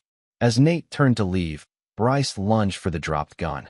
In one fluid motion, Nate pivoted and kicked it across the stage, beyond reach. That, Nate said coldly, was your last mistake. From the shadows emerged Tony and two state police officers, weapons drawn. Mayor Donovan, one officer announced formally, you're under arrest for attempted assault with a deadly weapon, trespassing, and violation of a protective order. As Bryce was handcuffed and led away, his face contorted with hatred. This isn't over, Steiner. Nate watched him passively. Actually, it is. Your structural integrity has finally been tested, Bryce. And like everything you've built, it failed when pressure was applied. Later that evening, as the sunset painted the Carson Theater in amber light, Nate stood on its roof overlooking Black River. From this vantage point, he could see the historical downtown district his efforts had protected, the river that gave the town its name, and in the distance, the lights of his former home, now empty, awaiting its next chapter. Tony joined him, offering a cup of coffee. Bernard called. The restoration funding comes through next week. We can start rebuilding the Carson immediately. Nate nodded, grateful for the return to what mattered most, the work of preservation and restoration. Sophia tracked Douglas to a motel in Cincinnati. Tony continued. She's maintaining surveillance as instructed. And my sons. Patricia arranged for them to be brought here tomorrow morning. Full custody hearing is scheduled for next month, but given Veronica's signed admissions and Bryce's arrest, it's looking favorable. Nate sipped his coffee, feeling neither triumph nor joy. Only the calm certainty of a builder who has successfully reinforced a structure against future storms. What about you, boss? Tony asked carefully. All this is great for the buildings, the business, the kids. But what about Nate Steiner? Nate touched the scars on his face. Permanent reminders of the night everything had collapsed. Nate Steiner is being restored, he said simply. Like any renovation, it takes time. But the foundation is solid now. The weak points reinforced. The structure secure. Below them, Black River continued its evening rhythms, unaware that the town's future had been determined by the precise application of pressure to exactly the right points at exactly the right moments. Nate had lost his marriage, endured public humiliation, and carried physical scars that would never fully heal. But he had saved what mattered most, his integrity, his legacy, and the architectural heritage that defined Black River itself. Some would call it revenge. Nate Steiner called it restoration. Chapter 7. Finishing Work. 6 months after what Black River residents now referred to simply as the collapse, the Carson Theater stood resplendent in its restored glory. The gilt detailing gleamed once more. The ornate ceiling murals had been painstakingly brought back to life, and the Grand Marquis proudly announced the gala reopening scheduled for the following evening. Nate surveyed the final preparations from the balcony, watching as his expanded team from Cornerstone Restoration attended to the last details. The company had not merely survived the crisis, but emerged stronger, its reputation enhanced by the contrast with Bryce Donovan's corruption. We're ahead of schedule and under budget, Tony reported, joining him at the railing. The Historical Commission is sending representatives for tomorrow's ceremony. Governor might show up too. Nate nodded, satisfied. In the months since Bryce's arrest and the subsequent implosion of Project Waterfront, Nate had refocused entirely on his work, expanding Cornerstone's operations to 3 neighboring states, establishing a training program for restoration specialists, and personally overseeing the Carsons' rebirth. What about the other project? Nate asked quietly. Tony glanced around to ensure privacy before answering. Phase 1 complete. Douglas Perry's situation has deteriorated as planned.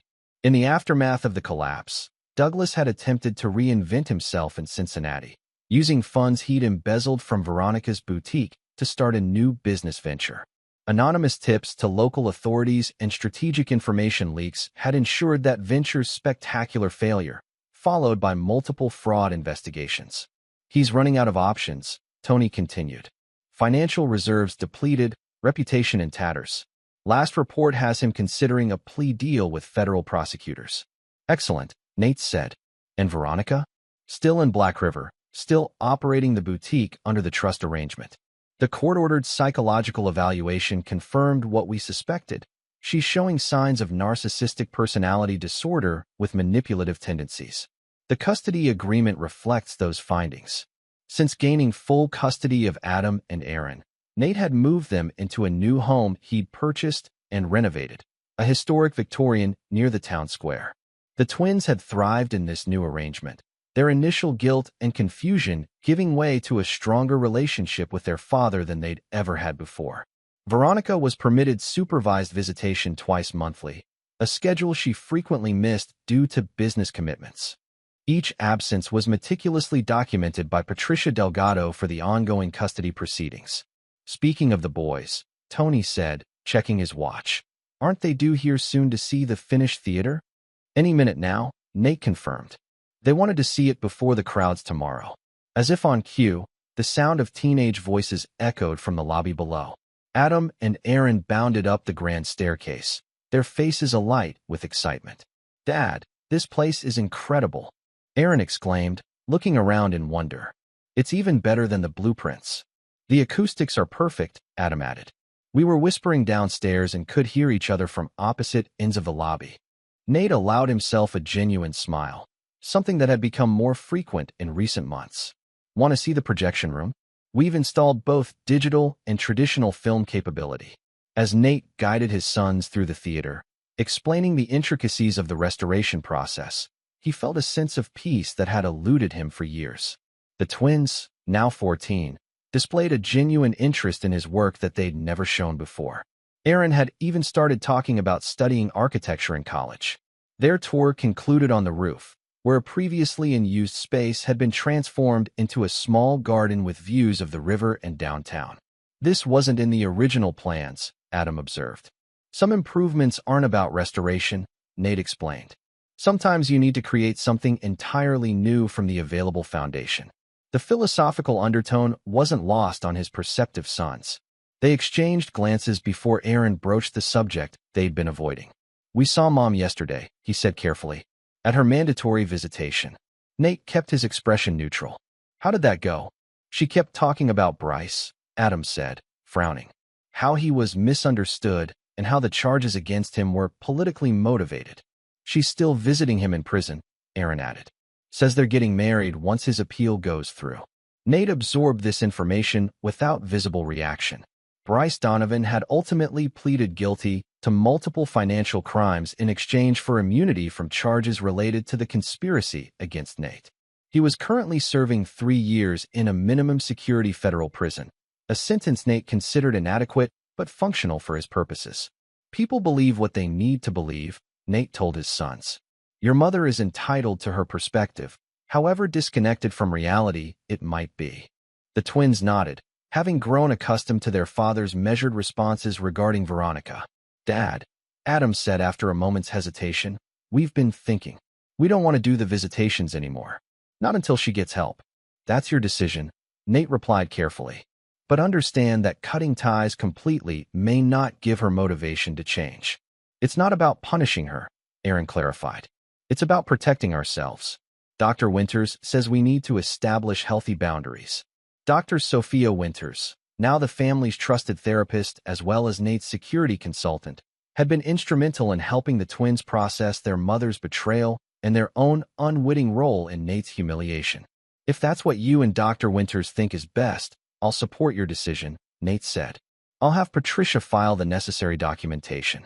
As the three Steiners looked out over Black River in comfortable silence, Nate reflected on how differently things might have turned out had he responded with blind rage rather than strategic patience. He had dismantled his enemies' lives not through violence or illegal actions, but through the careful application of truth, leverage, and psychological pressure. Douglas was facing prison. Bryce was already there. Veronica was trapped in a life of diminishing options. Judge Reynolds had resigned in disgrace. Martin Dixon had fled to Florida after financial irregularities at the Chronicle were exposed. The entire corrupt network had been disassembled, just as Nate would remove rotted support beams from a historical structure. Dad, Aaron said, interrupting his thoughts. Is it wrong that I don't feel bad about what happened to Bryce and the others? After what they did to you? Nate considered the question carefully. Justice and revenge often look similar from the outside. The difference lies in motivation and method. What happened to Bryce and his accomplices was the natural consequence of their own actions brought to light. Remember that. The wisdom seemed to satisfy Aaron, who nodded thoughtfully. Later that evening, after dropping the twins at home with their tutor for evening studies, Nate made an unscheduled visit to Verity, Veronica's boutique. He found her alone, closing up for the night. Her appearance had changed subtly over the months. The designer clothes less perfectly coordinated, the immaculate makeup slightly overdone, the confident posture now carrying an edge of defensiveness. Nathaniel, she said warily, this is unexpected. The boys tell me you're still visiting Bryce, Nate said without preamble. Veronica's chin lifted defiantly. My personal life is no longer your concern. It becomes my concern when you discuss him during visitations with our sons. The custody agreement specifically prohibits that. They asked about him, she countered. Was I supposed to lie? You were supposed to respect the boundaries established for their psychological well-being, Nate replied evenly. Dr. Winters has documented their distress following your visits. Veronica's expression hardened. That woman is poisoning them against me. And you've turned them completely against me while pretending to be the reasonable parent. The boys have informed me they wish to suspend visitations until you seek treatment. Treatment? Veronica laughed bitterly. For what? For seeing through your self-righteous facade. For wanting something more than being Mrs. Nathaniel Steiner, preservation zealot. Nate studied her dispassionately. The psychological evaluation identified specific issues that impact your parenting. Address those, demonstrate progress, and visitations can resume. Or what? You'll take the boutique too? You've already taken everything else. The boutique remains in trust for the twins' benefit. Your position is secure as long as you maintain profitability. Nate moved toward the door. This conversation isn't productive. Patricia will contact you regarding the visitation changes. He'll be out in less than 2 years, Veronica called after him. Bryce has connections, resources you don't know about. When Bryce Donovan is released, Nate interrupted, he will find that his world has continued to contract in his absence. His political allies have abandoned him. His financial resources have mysteriously diminished. His reputation is irreparable. His future prospects are non-existent. Veronica paled slightly at the calm certainty in his voice. The difference between Bryce and me, Nate continued, is that he thought destruction was the end goal. I always understood it was merely preparation for what comes next. As Nate left the boutique, his phone buzzed with a text from Sophia. Final loose and secured. Wells' cooperation complete. Another piece locked into place. Richard Wells, facing his own legal jeopardy, had agreed to testify about additional criminal activities Bryce had engaged in, activities not covered by his plea agreement. The testimony would ensure that even if Bryce served his full sentence with perfect behavior, additional charges would be waiting upon his release. Nate drove to the Carson for one final inspection before tomorrow's gala. The theater stood illuminated against the night sky, a beacon of restoration amid a downtown that had narrowly escaped demolition.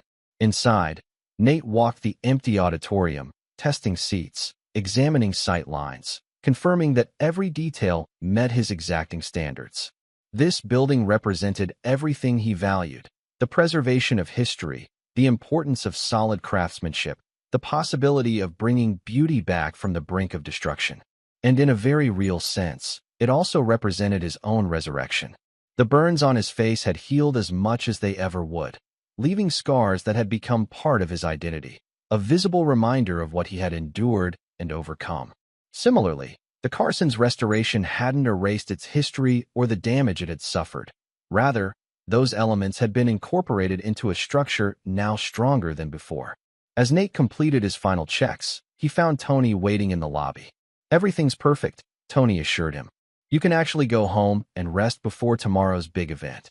Nate nodded, suddenly aware of his exhaustion. "One last thing. Has there been any change in surveillance status on our primary subjects?"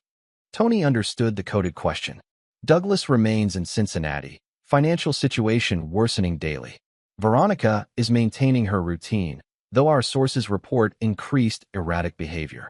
Bryce continues his weekly approved calls with her from prison, content unknown. And the special project? Proceeding according to timeline.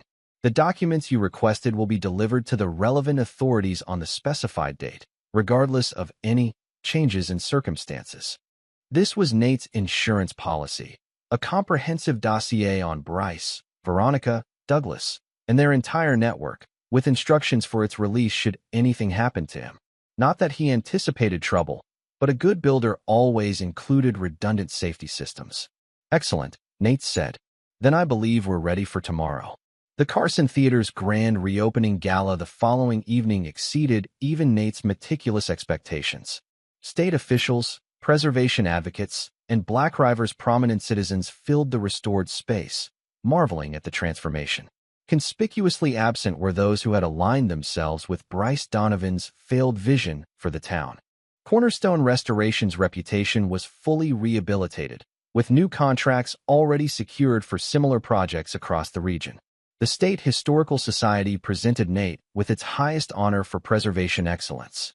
The governor proclaimed the Carson a testament to the value of protecting our shared heritage. Throughout the evening, Nate accepted congratulations with gracious humility, deflecting praise to his team and focusing attention on the building itself rather than his personal journey. Only those closest to him, Tony, Sophia, Bernard, and the twins, understood the true significance of the theater's restoration. It wasn't merely about saving a building. It was about proving that destruction, when properly managed, could be the first step toward building something stronger than before. As the celebration continued around him, Nate slipped away for a moment of solitude in the projection room. Through the small window, he watched the crowd below, laughing, admiring, celebrating a victory they only partially understood. His phone vibrated with a text message from an unknown number. "Congratulations on the Carson. Impressive work as always. Perhaps we misunderstood each other. When my situation resolves, we should discuss potential collaboration. BD." Nate smiled faintly at Bryce's transparent attempt to establish a conciliatory connection. Even now, facing the ruins of his life, Donovan was looking for angles, planning his comeback, seeking leverage. Nate deleted the message without responding. Bryce Donovan would never understand that some structures couldn't be saved, some foundations were too corrupt to build upon. His destruction wasn't a phase in a restoration project. It was the necessary removal of a hazard that threatened everything Nate valued. As Nate prepared to rejoin the gala, he caught his reflection in the projection room's small mirror, the scars on his face now a permanent part of his appearance. He touched them briefly, remembering the fire, the betrayal, the moment of collapse. Those scars would never fade completely, but neither would the lessons they had taught him about structural integrity, in buildings and in people. Nate Steiner had been burned, but not broken. And like the Carson Theater itself, he had emerged from the fire not merely repaired, but fundamentally transformed. A restoration expert who had finally applied his greatest skills to himself. Chapter 8. Final Inspection. 1 year to the day after the Carson Theater's triumphant reopening, Nate stood in the courthouse corridor awaiting the final hearing in his protracted legal battle with Bryce Donovan. Though physically absent, still serving his prison sentence, Bryce had managed to mount a surprisingly aggressive counterattack through a team of high-priced attorneys. The suit alleged that Nate had orchestrated a malicious conspiracy to destroy Bryce's reputation and business interests through manufactured evidence and coordinated media manipulation. The claims were specious, but Bryce's legal team had dragged the proceedings out for months, forcing Nate to divert resources and attention to his defense. "Ready?" Patricia Delgado asked, joining him outside the courtroom. "More than ready," Nate confirmed. "How's our position?" Patricia smiled confidently. Donovan's attorneys filed their final brief yesterday. It's desperate, mostly rehashing arguments already rejected in previous motions. Judge Morales isn't likely to be sympathetic. Judge Elena Morales had taken over the case after Judge Reynolds' disgrace. Known for her no-nonsense approach and impeccable ethical standards, she had consistently ruled against Bryce's delay tactics and attempts to shield certain evidence from discovery. And our counter-motion? Filed and solid. Once the judge dismisses Donovan's suit, our counterclaim for legal fees and damages proceeds automatically. If all goes as expected, Cornerstone will be reimbursed for every penny this frivolous litigation has cost. As they entered the courtroom, Nate nodded to Tony and Sophia, who sat in the front row. Behind them were Adam and Aaron, now 15 and showing increasing interest in their father's legal battles. With Patricia's permission, Nate had allowed them to attend today's hearing as an educational experience. Bryce's legal team occupied the opposite table, 3 attorneys in expensive suits, led by Maxwell Porter, a notoriously aggressive litigator from Chicago. Porter had been making increasingly outlandish claims to the media about evidence that would vindicate his client and expose Nate's true nature. Judge Morales entered, and court was called to session. After preliminary matters were addressed, she fixed Porter with a stern gaze. "Mr. Porter, I've reviewed your latest brief. I find nothing substantively new in your arguments. Do you have anything to add before I rule on Mr. Steiner's motion to dismiss?" Porter rose with theatrical confidence. "Your Honor, we have recently obtained evidence that fundamentally alters the complexion of this case. With the court's permission, I'd like to introduce a new witness whose testimony will establish that Nathaniel Steiner engaged in a premeditated campaign of destruction against my client." Patricia immediately objected. "Your Honor, this is precisely the kind of last-minute tactic the court has previously admonished counsel for. No new witness was disclosed during discovery or mentioned in any filing." Judge Morales frowned. "Mr. Porter, you're well aware of the rules of procedure. Who is this mysterious witness, and why are they appearing only now?" "Veronica Steiner, Your Honor, ex-wife of the defendant and a victim of his vendetta against Mayor Donovan." A murmur ran through the courtroom. Nate remained impassive, though he felt Adam and Aaron tense behind him. Patricia leaned close to whisper, "This is unexpected." Veronica previously refused to be deposed. Judge Morales considered briefly. "While I'm inclined to deny this irregular request, in the interest of thorough adjudication, I'll allow brief testimony, with the understanding that opposing counsel must have opportunity for cross-examination. Bring in Mrs. Steiner." Veronica entered the courtroom with practiced poise, dressed conservatively in a navy suit that Nate recognized as new, beyond what the boutique's diminishing profits could support. She avoided looking toward Nate or the twins as she took the stand and was sworn in. Porter led her through carefully rehearsed testimony, painting Nate as obsessively controlling, vindictive, and pathologically unable to accept the end of their marriage. "Mrs. Steiner, in your observation, how did your ex-husband react to the news of your relationship with Mayor Donovan?" Porter asked. "He became consumed with destroying Bryce," Veronica replied, her voice steady. "He couldn't accept that I had chosen someone else, someone with vision and ambition beyond old buildings. Nathaniel systematically targeted everything Bryce had built, and the evidence presented against Mayor Donovan regarding Project Waterfront.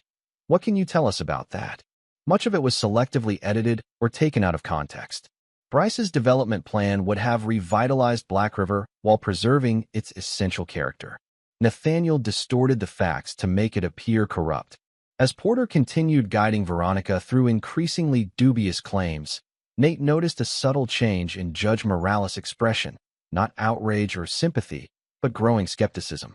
Finally, Porter concluded his examination. "No further questions, Your Honor." Patricia approached for cross-examination with measured confidence. "Mrs. Steiner, You've testified that my client became vindictive after learning of your relationship with Bryce Donovan. When exactly did this relationship begin? Veronica hesitated. I don't recall the exact date. Was it before or after you announced your divorce at Anastasia's restaurant? An announcement that resulted in second-degree burns to your then-husband's face. That incident was unfortunate, but not as Mr. Steiner has characterized it. Veronica evaded. Douglas was simply trying to de-escalate the situation when Nathaniel became aggressive. Patricia nodded as if accepting this answer. Let's address your financial situation. The boutique Verity is currently held in trust for your sons, correct? Yes, though I maintain operational control. And your personal income derives solely from that business? Primarily, yes. Patricia approached with a document. Your Honor, I'd like to enter this bank statement into evidence. It shows a deposit of $50,000 to Mrs. Steiner's personal account 2 days ago from an LLC registered to Maxwell Porter's law firm.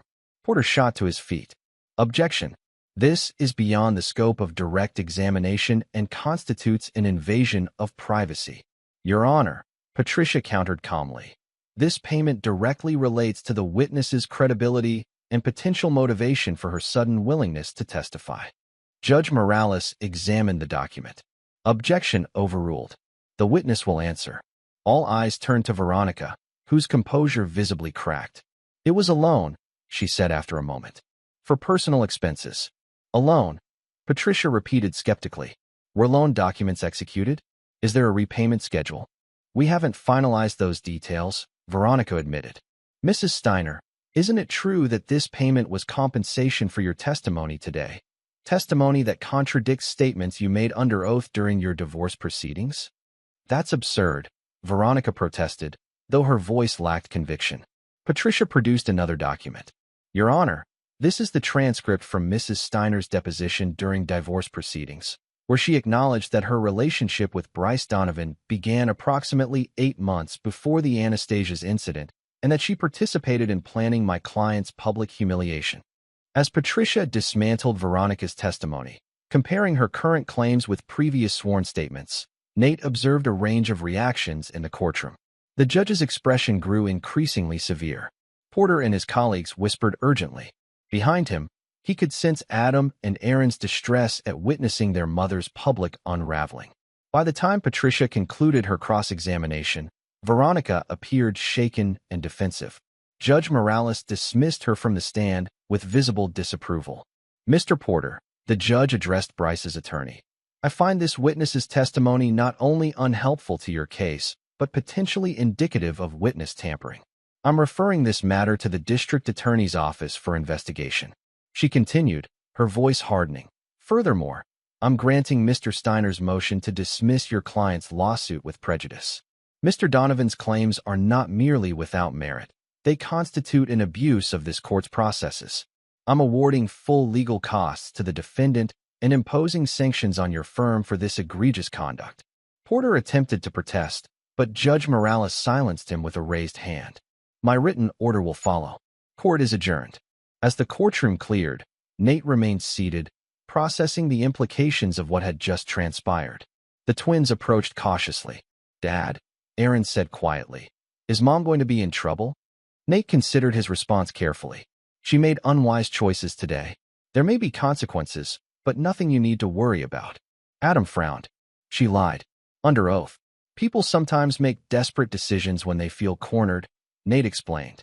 Your mother's situation has grown increasingly precarious. This was an understatement. Over the past year, Nate had maintained careful distance while Veronica's life continued its controlled descent. The boutique's profitability had declined as former friends and clients distanced themselves. Her relationship with Bryce had grown strained as his appeals failed and his prison term stretched before him. Douglas, now facing his own legal troubles, had ceased contact entirely. Patricia joined them, satisfaction evident in her expression. That couldn't have gone better if we'd planned it. Porter overplayed his hand spectacularly. Will the DA really investigate? Tony asked, joining the conversation. Almost certainly, Patricia confirmed. Morales doesn't make idle threats. Porter's firm is looking at serious ethical violations, and Veronica could face perjury charges. Nate stood, decision made. I'll speak with the DA. We'll request leniency for Veronica in exchange for cooperation regarding Porter's involvement. Patricia raised an eyebrow. That's unexpectedly merciful. Nate glanced at his sons, who watched him intently. It's not mercy. It's pragmatism. A public prosecution would affect Adam and Aaron unnecessarily, and Veronica has already lost everything that matters to her. This was the truth, not spoken from vindictiveness, but as simple acknowledgement of the reality Nate had engineered.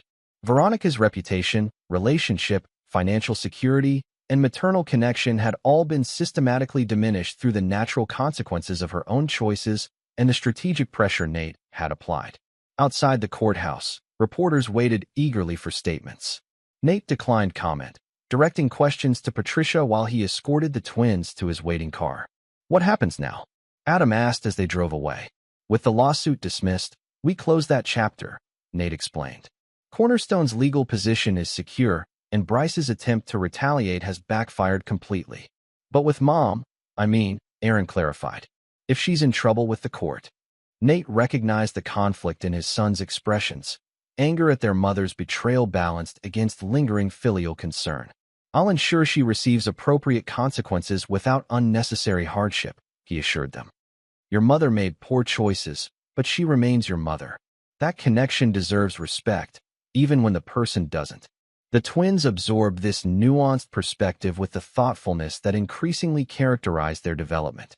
Under Nate's guidance and Dr. Winter's counsel, they had matured remarkably over the past 18 months, processing trauma, developing resilience, and beginning to form their own ethical frameworks.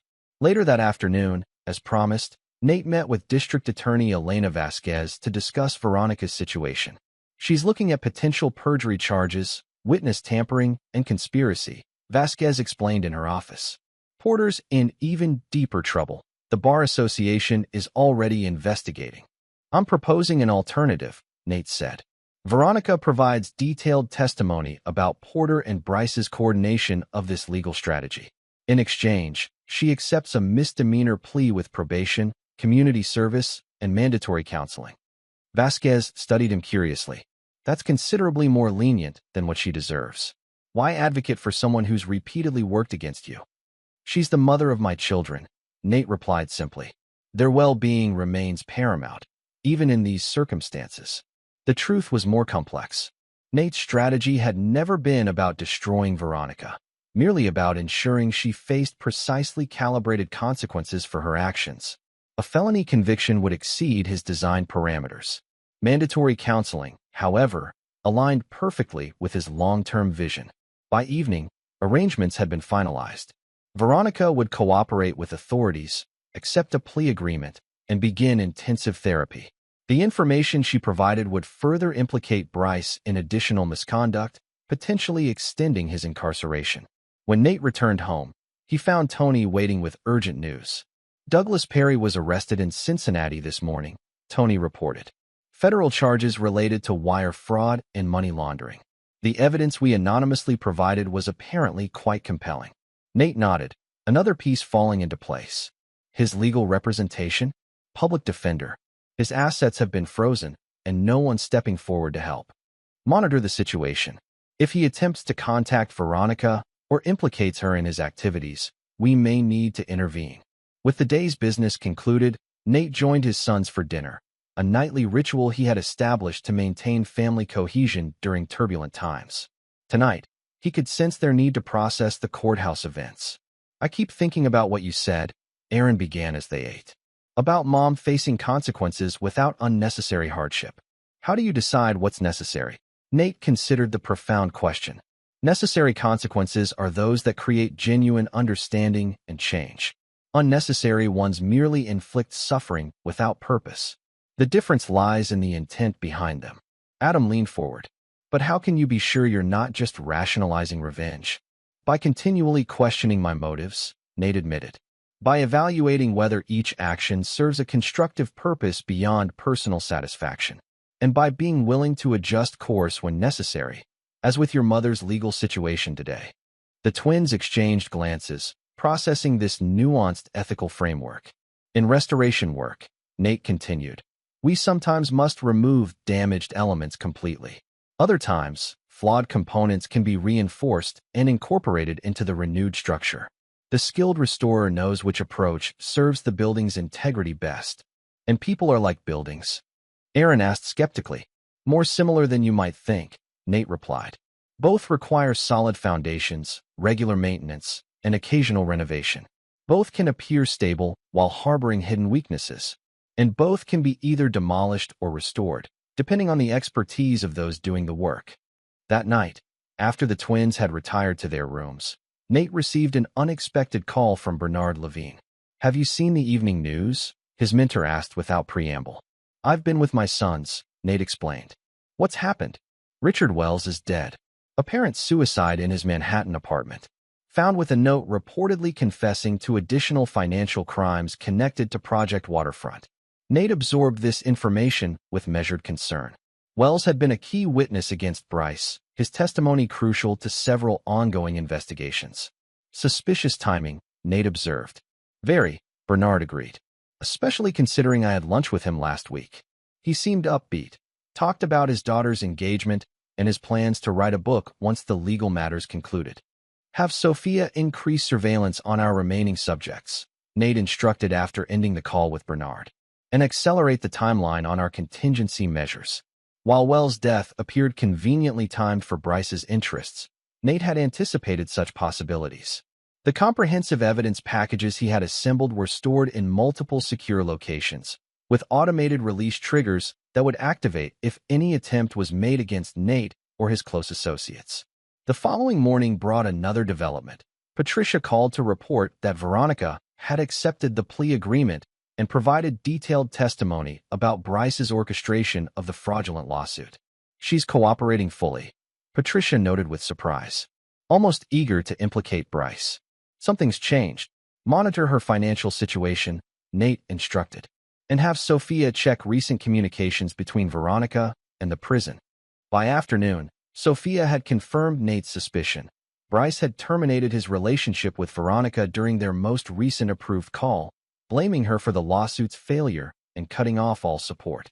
"He's consolidating resources," Nate observed, "eliminating liabilities." "Like Wells," Tony suggested grimly.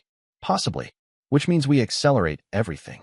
Over the next week, Nate implemented the final phase of his meticulously designed plan, what he privately referred to as the capstone placement. Like the critical final element in an architectural structure, this phase would lock all previous components into permanent position. First came the anonymous delivery of selected evidence to federal prosecutors handling Bryce's case. Documents proving he had continued directing business operations from prison through coded communications with associates, a violation of his plea agreement. Next, Cornerstone Restoration announced a major expansion, including the purchase of several key properties in the former waterfront zone. These acquisitions were structured as a public-private partnership with the city, creating an innovative historical district that would generate both preservation outcomes and economic benefits. Finally, and most crucially, Nate arranged a private meeting with Judge Morales to discuss a proposition that would transform Black River's future while definitively settling accounts with those who had sought to destroy him. "What you're proposing is unprecedented," Judge Morales said after reviewing Nate's detailed documentation. "Creating a historical architecture trust with such extensive powers. The Black River Heritage Trust will ensure that what happened with Project Waterfront can never occur again," Nate explained. "By transferring ownership of key historical properties to a nonprofit entity governed by preservation experts and community representatives, we create permanent protection that transcends individual political administrations." "And your condition regarding Donovan?" "Not a condition," Nate clarified. "Merely an observation that his continued legal troubles make him an ideal candidate for the restorative justice program you've been advocating. Rather than extending his incarceration, his expertise could be directed toward community service, specifically, labor on restoration projects that benefit the town he attempted to exploit." Judge Morales studied him with shrewd assessment. "This isn't about rehabilitation for Donovan.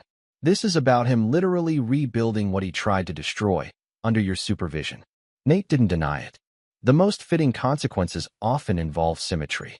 2 days later, as Nate supervised work on Cornerstone's newest project, the the restoration of Black River's original courthouse. His phone buzzed with an alert from the prison system. Bryce Donovan's additional charges had been filed, his privileges revoked pending investigation, and his classification status changed. The carefully constructed framework of Nate's response to betrayal was now complete, each element reinforcing the others in a structure designed to endure. Like the buildings he restored, this creation would stand as testament to his craft long after the pain that had inspired it had faded. That evening, as Nate reviewed project plans in his home office, a knock at the door revealed Adam waiting tentatively. "Everything okay?" Nate asked, noting his son's serious expression. Adam entered, closing the door behind him. "I found something today. In Mom's boutique basement when I was helping clear inventory." He placed a small notebook on Nate's desk. "It's her journal from before everything. I know I shouldn't have read it, but some pages were marked with our names." Nate hesitated, respecting his son's evident conflict. "You're telling me because?" "Because it changes things," Adam said quietly. "She was unhappy for years, Dad. Not because of anything you did wrong, but because of something broken inside her. She writes about feeling trapped by perfection and how she craves destruction as the only way to feel alive." Nate opened the journal to a page Adam had marked, reading Veronica's private confessions, her admission that Nate had been a loving husband, that their life had been enviable, that her discontent stemmed from internal emptiness no external success could fill. "She knew what she was doing was wrong," Adam continued, his voice catching. "She writes about how she hated herself for involving us in her escape plan. But she did it anyway." Nate closed the journal, processing this new information. It didn't change what had happened, but it offered context that complicated his narrative of calculated betrayal. "Thank you for showing me this," he told Adam. "Do you think she can ever get better?" his son asked, the question revealing his lingering hope despite everything.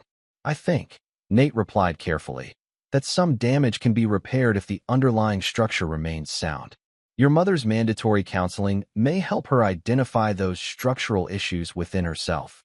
After Adam left, Nate sat with the journal, considering its implications. Veronica's internal struggle didn't excuse her actions, but it revealed them as symptoms of deeper dysfunction rather than pure malice. This insight didn't alter his plans, but it shifted something subtle in his perspective, allowing space for complexity where certainty had previously ruled. A master restorer understood that buildings, like people, rarely failed for simple reasons. The best restorations acknowledged this complexity rather than imposing false simplicity. As month's end approached, the final elements of Nate's design locked into place. The Black River Heritage Trust was officially established with unanimous city council approval, placing 37 historical buildings under permanent protection. Federal prosecutors filed additional charges against Bryce based on evidence of his continued illegal operations from prison. Douglas Perry accepted a plea deal that would send him to federal prison for 7 years. And most satisfyingly for Nate, Judge Morales approved the innovative restorative justice program he had proposed, with Bryce Donovan as its first participant. Chapter 9, Structural Integrity. 2 years after the night at Anastasia's, Nate Steiner stood in the October sunlight watching a work crew restore the ornate cornices on Black River City Hall. Among the laborers, wearing a standard-issue reflective vest, was Bryce Donovan, his once polished appearance now weathered, his confident posture diminished by months of physical labor. The restorative justice program had transferred Bryce from federal prison to a halfway house in Black River 6 months earlier. 5 days each week, he reported to cornerstone restoration sites, where he performed manual labor under strict supervision, learning the craft of architectural preservation while literally rebuilding the town he had tried to transform for personal gain. Nate visited each site regularly, observing Bryce's progress with detached assessment. They rarely spoke directly. Nate's design required no personal interaction, no verbal recriminations, no overt displays of triumph. The situation itself was the message. Bryce Donovan, once Black River's most powerful man, now restored its historical buildings with his own hands under Nate Steiner's authority. "Mr. Steiner?" The site foreman approached. "The structural engineer's report you requested is ready." Nate nodded, turning away from Bryce without acknowledgement. As he reviewed the technical documents, he caught a glimpse of Bryce watching him. The former mayor's expression a complex mixture of resentment, resignation, and something resembling grudging respect. Later that day, as Nate drove to his next appointment, Tony called with an update on their remaining subjects of interest. Veronica's therapist reports consistent attendance and engagement, Tony reported. The boutique's showing modest improvement under the new management structure you implemented. She's requested additional visitation with the twins. If Dr. Winters approves and the boys are willing, I won't object, Nate replied. This was perhaps the most significant evolution in Nate's approach, the recognition that complete excision wasn't always the optimal restoration strategy. Sometimes, damaged elements could be carefully reintegrated, provided proper reinforcement was installed. Veronica's supervised relationship with their sons had become one such controlled rehabilitation project. While she would never again hold Nate's trust, he had come to believe that a carefully managed maternal connection might ultimately benefit Adam and Aaron, provided strict boundaries remained in place. And Douglas? Nate inquired. 3 months into his sentence at Oakdale, Tony confirmed. No communication attempts with family or former associates. Good. Continue monitoring, but we can reduce frequency. As Nate arrived at the Black River Academy, a private school founded in 1887 whose restoration had been Cornerstone's first major project 15 years earlier, he found Aaron waiting impatiently. You're late, his son observed as Nate parked. 5 minutes, Nate corrected. The City Hall inspection ran long. Did you see him? Aaron asked as they walked together toward the school's main building. Nate didn't pretend to misunderstand. Bryce was working the cornice detail, doing acceptable work, according to the foreman. Aaron processed this with the thoughtful demeanor that increasingly characterized both twins. At 16, they had developed into perceptive, resilient young men who carried the lessons of the family's collapse without being defined by it. It's weird, Aaron admitted. Seeing him around town, working on buildings. People talk about it at school. Does that bother you? Aaron considered this. Not really. It's like justice without being cruel, making him fix what he tried to wreck. That's an apt observation, Nate acknowledged, pleased by his son's insight. They had arrived for Aaron's enrollment interview with the Academy's architecture program, a selective track for students interested in historical preservation and structural engineering. While Adam had developed passion for environmental science, Aaron had increasingly gravitated toward Nate's field. Nervous? Nate asked as they waited outside the program director's office. A little, Aaron admitted. But I've been studying those textbooks from Bernard, and the portfolio you helped me put together is solid. The interview proceeded exceptionally well, with Aaron demonstrating both technical knowledge and genuine enthusiasm. As they drove home afterward, Nate felt a quiet pride that transcended professional satisfaction. This was the deeper restoration he had accomplished, rebuilding his family's future from the ruins of betrayal. That evening, the Steiner household received an unexpected visitor. Monica Lawford, the historical preservation officer who had once expressed sympathy for Nate's burned face at the Carson inspection, arrived with an official-looking envelope. I could have delivered this tomorrow at the office, she explained as Nate invited her in. But I thought you might want to review it privately first. Inside was formal notification that Nate had been selected to receive the National Preservation Trust's Lifetime Achievement Award, the highest honor in his field, typically given to architects with decades more experience. The committee was unanimous, Monica added. Your work establishing the Black River Heritage Trust created a precedent that preservation organizations nationwide are studying. 3 other communities have already implemented similar models. As Monica departed, Adam emerged from his room, curious about the visitor. Nate shared the news of the award, expecting congratulations. Instead, his son asked a surprisingly insightful question. Are you happy, Dad? Really happy, I mean, not just successful. The question caught Nate off guard. In his focused execution of precisely calculated consequences for those who had betrayed him, he had rarely examined his own emotional restoration. Nate began, then paused to consider honestly. I'm satisfied with what we've rebuilt, with the security and stability we've established. That's not the same as happiness, Adam observed quietly.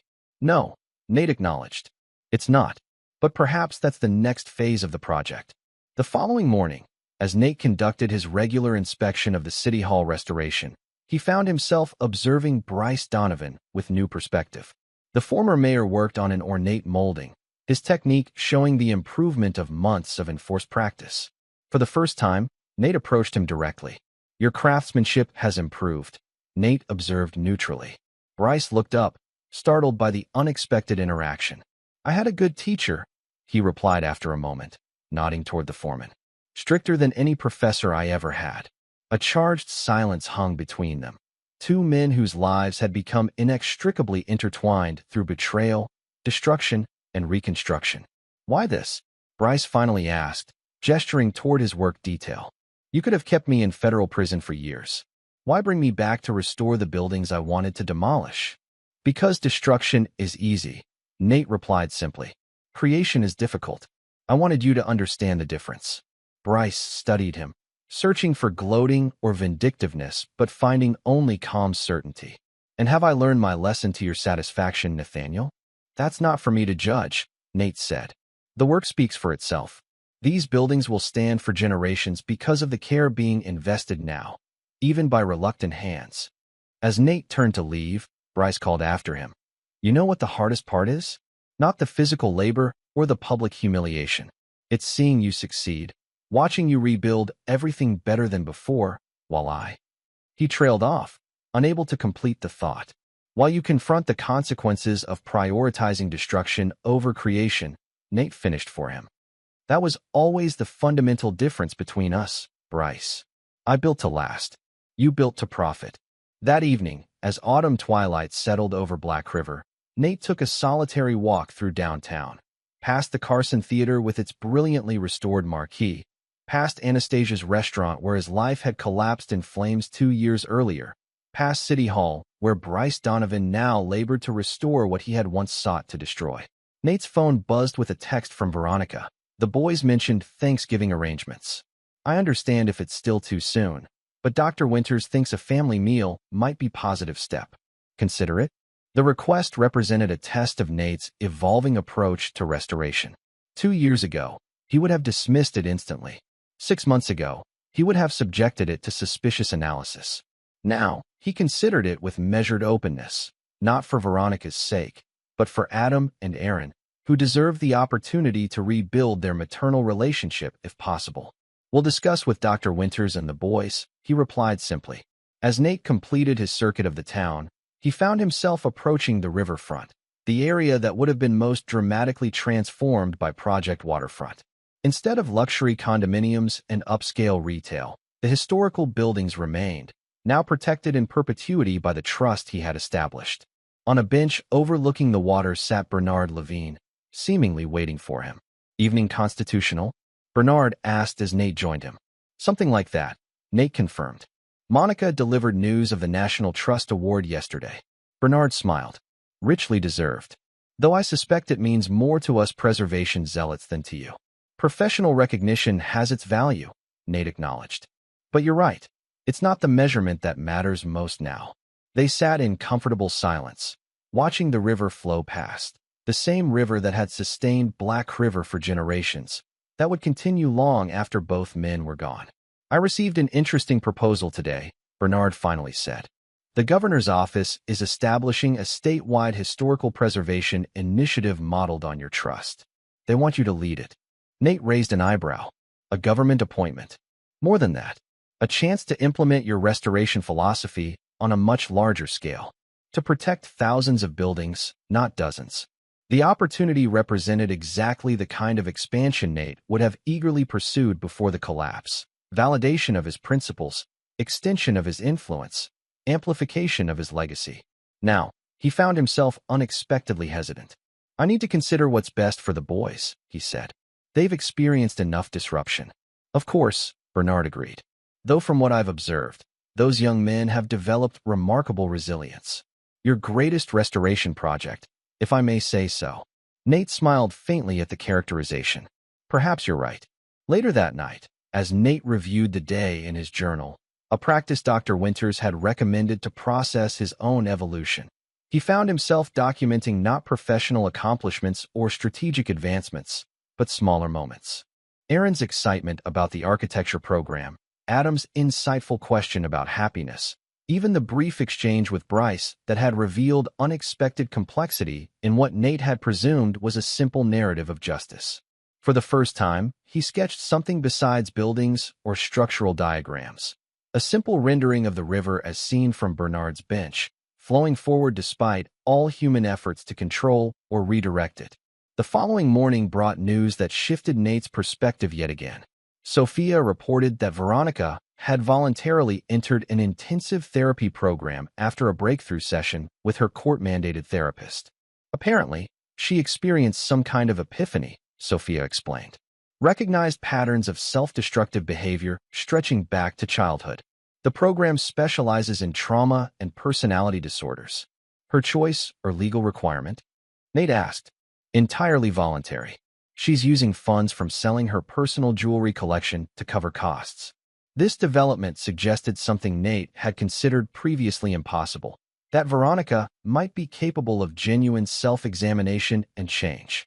Not enough to rebuild what had been destroyed between them, but perhaps enough to establish a healthier connection with their sons.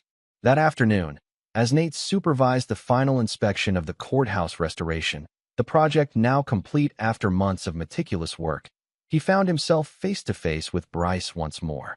The former mayor had been assigned to the finishing crew, responsible for applying the protective coating that would preserve the building's exterior. Final day on this site, Bryce noted, setting down his equipment during a break. Moving to the library restoration next week. Nate nodded acknowledgement. Your work on the decorative elements was precise. The foreman noted your improvement. A complex expression crossed Bryce's face, pride mingled with lingering resentment. 2 years ago, I would have bulldozed this building without a second thought. Now I can name every architectural feature and explain its historical significance. Education often comes at a cost, Nate observed. Some lessons are more expensive than others, Bryce agreed ruefully. You know my supervised release ends in 4 months. I'm aware. The foundation you created, the one that employs former inmates in restoration work. The director approached me about a permanent position. Bryce studied Nate's reaction. I assume that was your doing? The offer reflects your developing skills, nothing more. Nate replied evenly. Whether you accept it is your choice. Bryce seemed to search for hidden motives in Nate's impassive expression. Why would you want me to stay in Black River? To keep watching your triumph.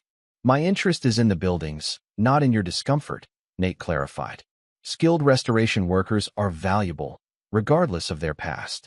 As Bryce returned to work, Nate recognized a shift in his own perspective. The man who had orchestrated his public humiliation and permanent scarring was now simply another element in Black River's complex restoration. Not forgiven, but incorporated into the renewed structure with appropriate reinforcement and limitations. That evening, Nate gathered with Adam and Aaron to discuss Bernard's proposition regarding the statewide preservation initiative. It would mean more travel, Nate explained. Possibly relocating to the capital eventually. I wanted your input before making any decision. The twins exchanged one of their communicative glances before Adam spoke. You should take it, Dad. It's important work, the kind you've always believed in. What about your stability? Nate pressed. After everything we've been through. We're not fragile. Aaron responded with the directness that characterized both boys. We've watched you rebuild everything from nothing. We've learned what real strength looks like. Adam nodded agreement. Besides, I'm looking at universities with strong environmental science programs, and Aaron's set on architectural school. We'll be making our own transitions soon. Nate studied his sons, no longer children needing protection, but young men forming their own paths. The restoration of their family unit was now complete enough to withstand evolution and growth. There's one more consideration, Nate said. Your mother has requested a Thanksgiving gathering, supervised, of course. Dr. Winters believes it might be beneficial for your relationship with her. He watched their reactions carefully, Aaron's immediate wariness, Adam's thoughtful consideration. She's really trying, Adam said after a moment. I visited her last week before she entered the treatment program. It was different, like she wasn't performing for once. I'm not ready for that, Aaron admitted. But I don't want to hold Adam back if he wants to try. There's no requirement for identical responses, Nate assured them. Different parts of a structure can be restored at different rates, according to their unique conditions. The following morning, Nate contacted Bernard to conditionally accept the statewide position, pending a transition period that would prioritize his son's stability. He then met with Dr. Winters to discuss the proposed Thanksgiving arrangement, agreeing to a carefully structured gathering that would include her presence as a neutral facilitator. As autumn deepened toward winter, Nate found himself increasingly reflective, assessing not just what he had accomplished in his campaign of precisely calibrated consequences, but what those actions had revealed about himself. He had dismantled the lives of those who betrayed him. He brought to restoration projects. He had engineered outcomes that seemed like natural consequences rather than deliberate retribution. He had rebuilt his business, his reputation, and his family from the ruins of public humiliation. Yet something remained incomplete in this restoration. Something within himself that continued to carry the scars of that night at Anastasia's, both visible on his face and invisible within his heart. On the anniversary of the Carson Theater's reopening, Nate visited the building alone after hours, moving through the restored space with the intimate knowledge of someone who had examined every beam, support, foundation stone. In the grand lobby, he stood before the mirror he had salvaged years earlier, the same mirror that had revealed the full extent of betrayal on that fateful night. His reflection showed a man fundamentally transformed, not just by the burn scars that would always mark his face, but by the internal reinforcements constructed through his response to collapse. He had become something stronger, more resilient, more uncompromising than before. Whether that transformation represented growth or calcification remained the unanswered question. As Nate contemplated his reflection, he heard the theater's side door open, the special access reserved for key personnel. Turning, he found Adam and Aaron approaching through the lobby. "Thought we'd find you here," Adam said. "You always come on the anniversary. Everything okay?" Nate asked, noting their serious expressions. Aaron nodded toward a folder he carried. "We've been working on something. A project of our own." Inside the folder were architectural drawings, sophisticated for their age, but unmistakably the work of talented amateurs. The plans showed a community center built around the preserved facade of Anastasia's restaurant, which had closed 6 months earlier after Howard Bryant's retirement. "It's a restoration with purpose," Aaron explained, his passion for architecture evident. "Keeping the historical exterior but transforming the interior into something that serves the town. Art studios, meeting spaces, workshops for teaching traditional crafts. And we want to call it the Phoenix Center," Adam added, "because it's about rebirth from the fire, about creating something new from the place where everything fell apart." Nate studied the plans with professional attention, noting the technical challenges, the creative solutions, the ambitious scope. But more significantly, he recognized what this project represented: his son's effort to transform the site of trauma into something constructive and healing. "It's preliminary," Aaron acknowledged. "We need real architects to develop it properly. But the concept is solid. More than solid," Nate confirmed, genuine pride evident in his voice. "The integration of historical elements with modern function is exceptionally well conceived. So you'll help us propose it to the Heritage Trust?" Adam asked hopefully. "I'll do more than that," Nate decided. "I'll partner with you on it. The three of us can develop it together before presentation." As they discussed the project further, Nate offering technical guidance, the twins explaining their vision, he recognized that this collaboration represented something beyond professional mentorship. His sons were offering him a path toward completing his own restoration, transforming the site of his greatest humiliation into a space for community and creation. In the weeks that followed, the Phoenix Center project became the focus of the Steiner family's shared energy. They worked evenings and weekends, refining the concept, addressing structural challenges, preparing presentation materials for the Heritage Trust Board. The Thanksgiving gathering with Veronica proceeded with surprising success. Awkward, but ultimately productive, with Dr. Winter's facilitation maintaining appropriate boundaries while allowing genuine connection. Veronica, visibly changed by her intensive therapy program, demonstrated humility and accountability previously unimaginable. When Bryce completed his supervised release program in February, he accepted the permanent position with the Restoration Foundation, choosing to remain in Black River and continue the work he had initially performed under compulsion. Though he and Nate maintained professional distance, Their occasional interactions gradually evolved from tense confrontation to grudging coexistence. Douglas, still serving his federal sentence, eventually requested a meeting with Nate. An invitation Nate declined with a simple message: focus on rebuilding yourself before seeking connections with those you damaged. By spring, the Phoenix Center proposal was ready for presentation to the Heritage Trust. The board meeting drew unexpected community interest, with the council chambers filled to capacity as Nate introduced the concept. This proposal represents more than architectural restoration, he explained to the assembled trustees and citizens. It demonstrates how traumatic history can be acknowledged while creating space for new possibilities. Adam and Aaron presented their portions with confidence and clarity, explaining the community benefits, the historical preservation elements, and the symbolic significance of transforming Anastasia's into a center for creativity and connection. When the vote came, the approval was unanimous. Construction would begin that summer, with completion targeted for the following year. As the Steiners left the meeting amid congratulations and support, they encountered an unexpected figure waiting outside: Veronica, who had attended the presentation without their knowledge. I didn't want to intrude, she explained hesitantly, but I wanted to see it, to understand.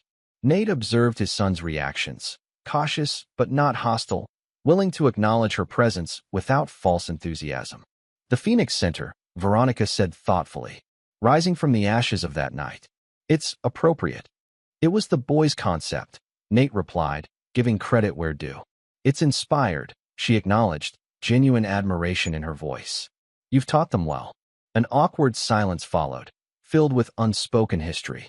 Finally, Veronica addressed her sons directly. I'm leaving Black River next month, she informed them. My treatment program recommended a fresh start. I've been offered a position with a small boutique in Charlotte. The twins absorbed this news with visible processing, relief mingled with complex emotions about their mother's departure. We've arranged video calls through Dr. Winters, Veronica continued, and visits when you're comfortable. But I wanted you to know, I understand why this space needs to be transformed. Why all of us needed to be transformed. She glanced at Nate, acknowledging without words the justice in what had transpired, the precise, measured consequences he had engineered that had ultimately forced her toward genuine change. Good luck in Charlotte, Nate said simply, neither warm nor cold. Dr. Winters has my support for the communication arrangements with the boys. As Veronica departed, Adam turned to his father with characteristic perception. You knew she was leaving, didn't you? I was informed, Nate acknowledged. Her therapist believed a change of environment would support her recovery. And did you facilitate that opportunity in Charlotte? Aaron asked shrewdly. Nate's slight smile confirmed his son's suspicion.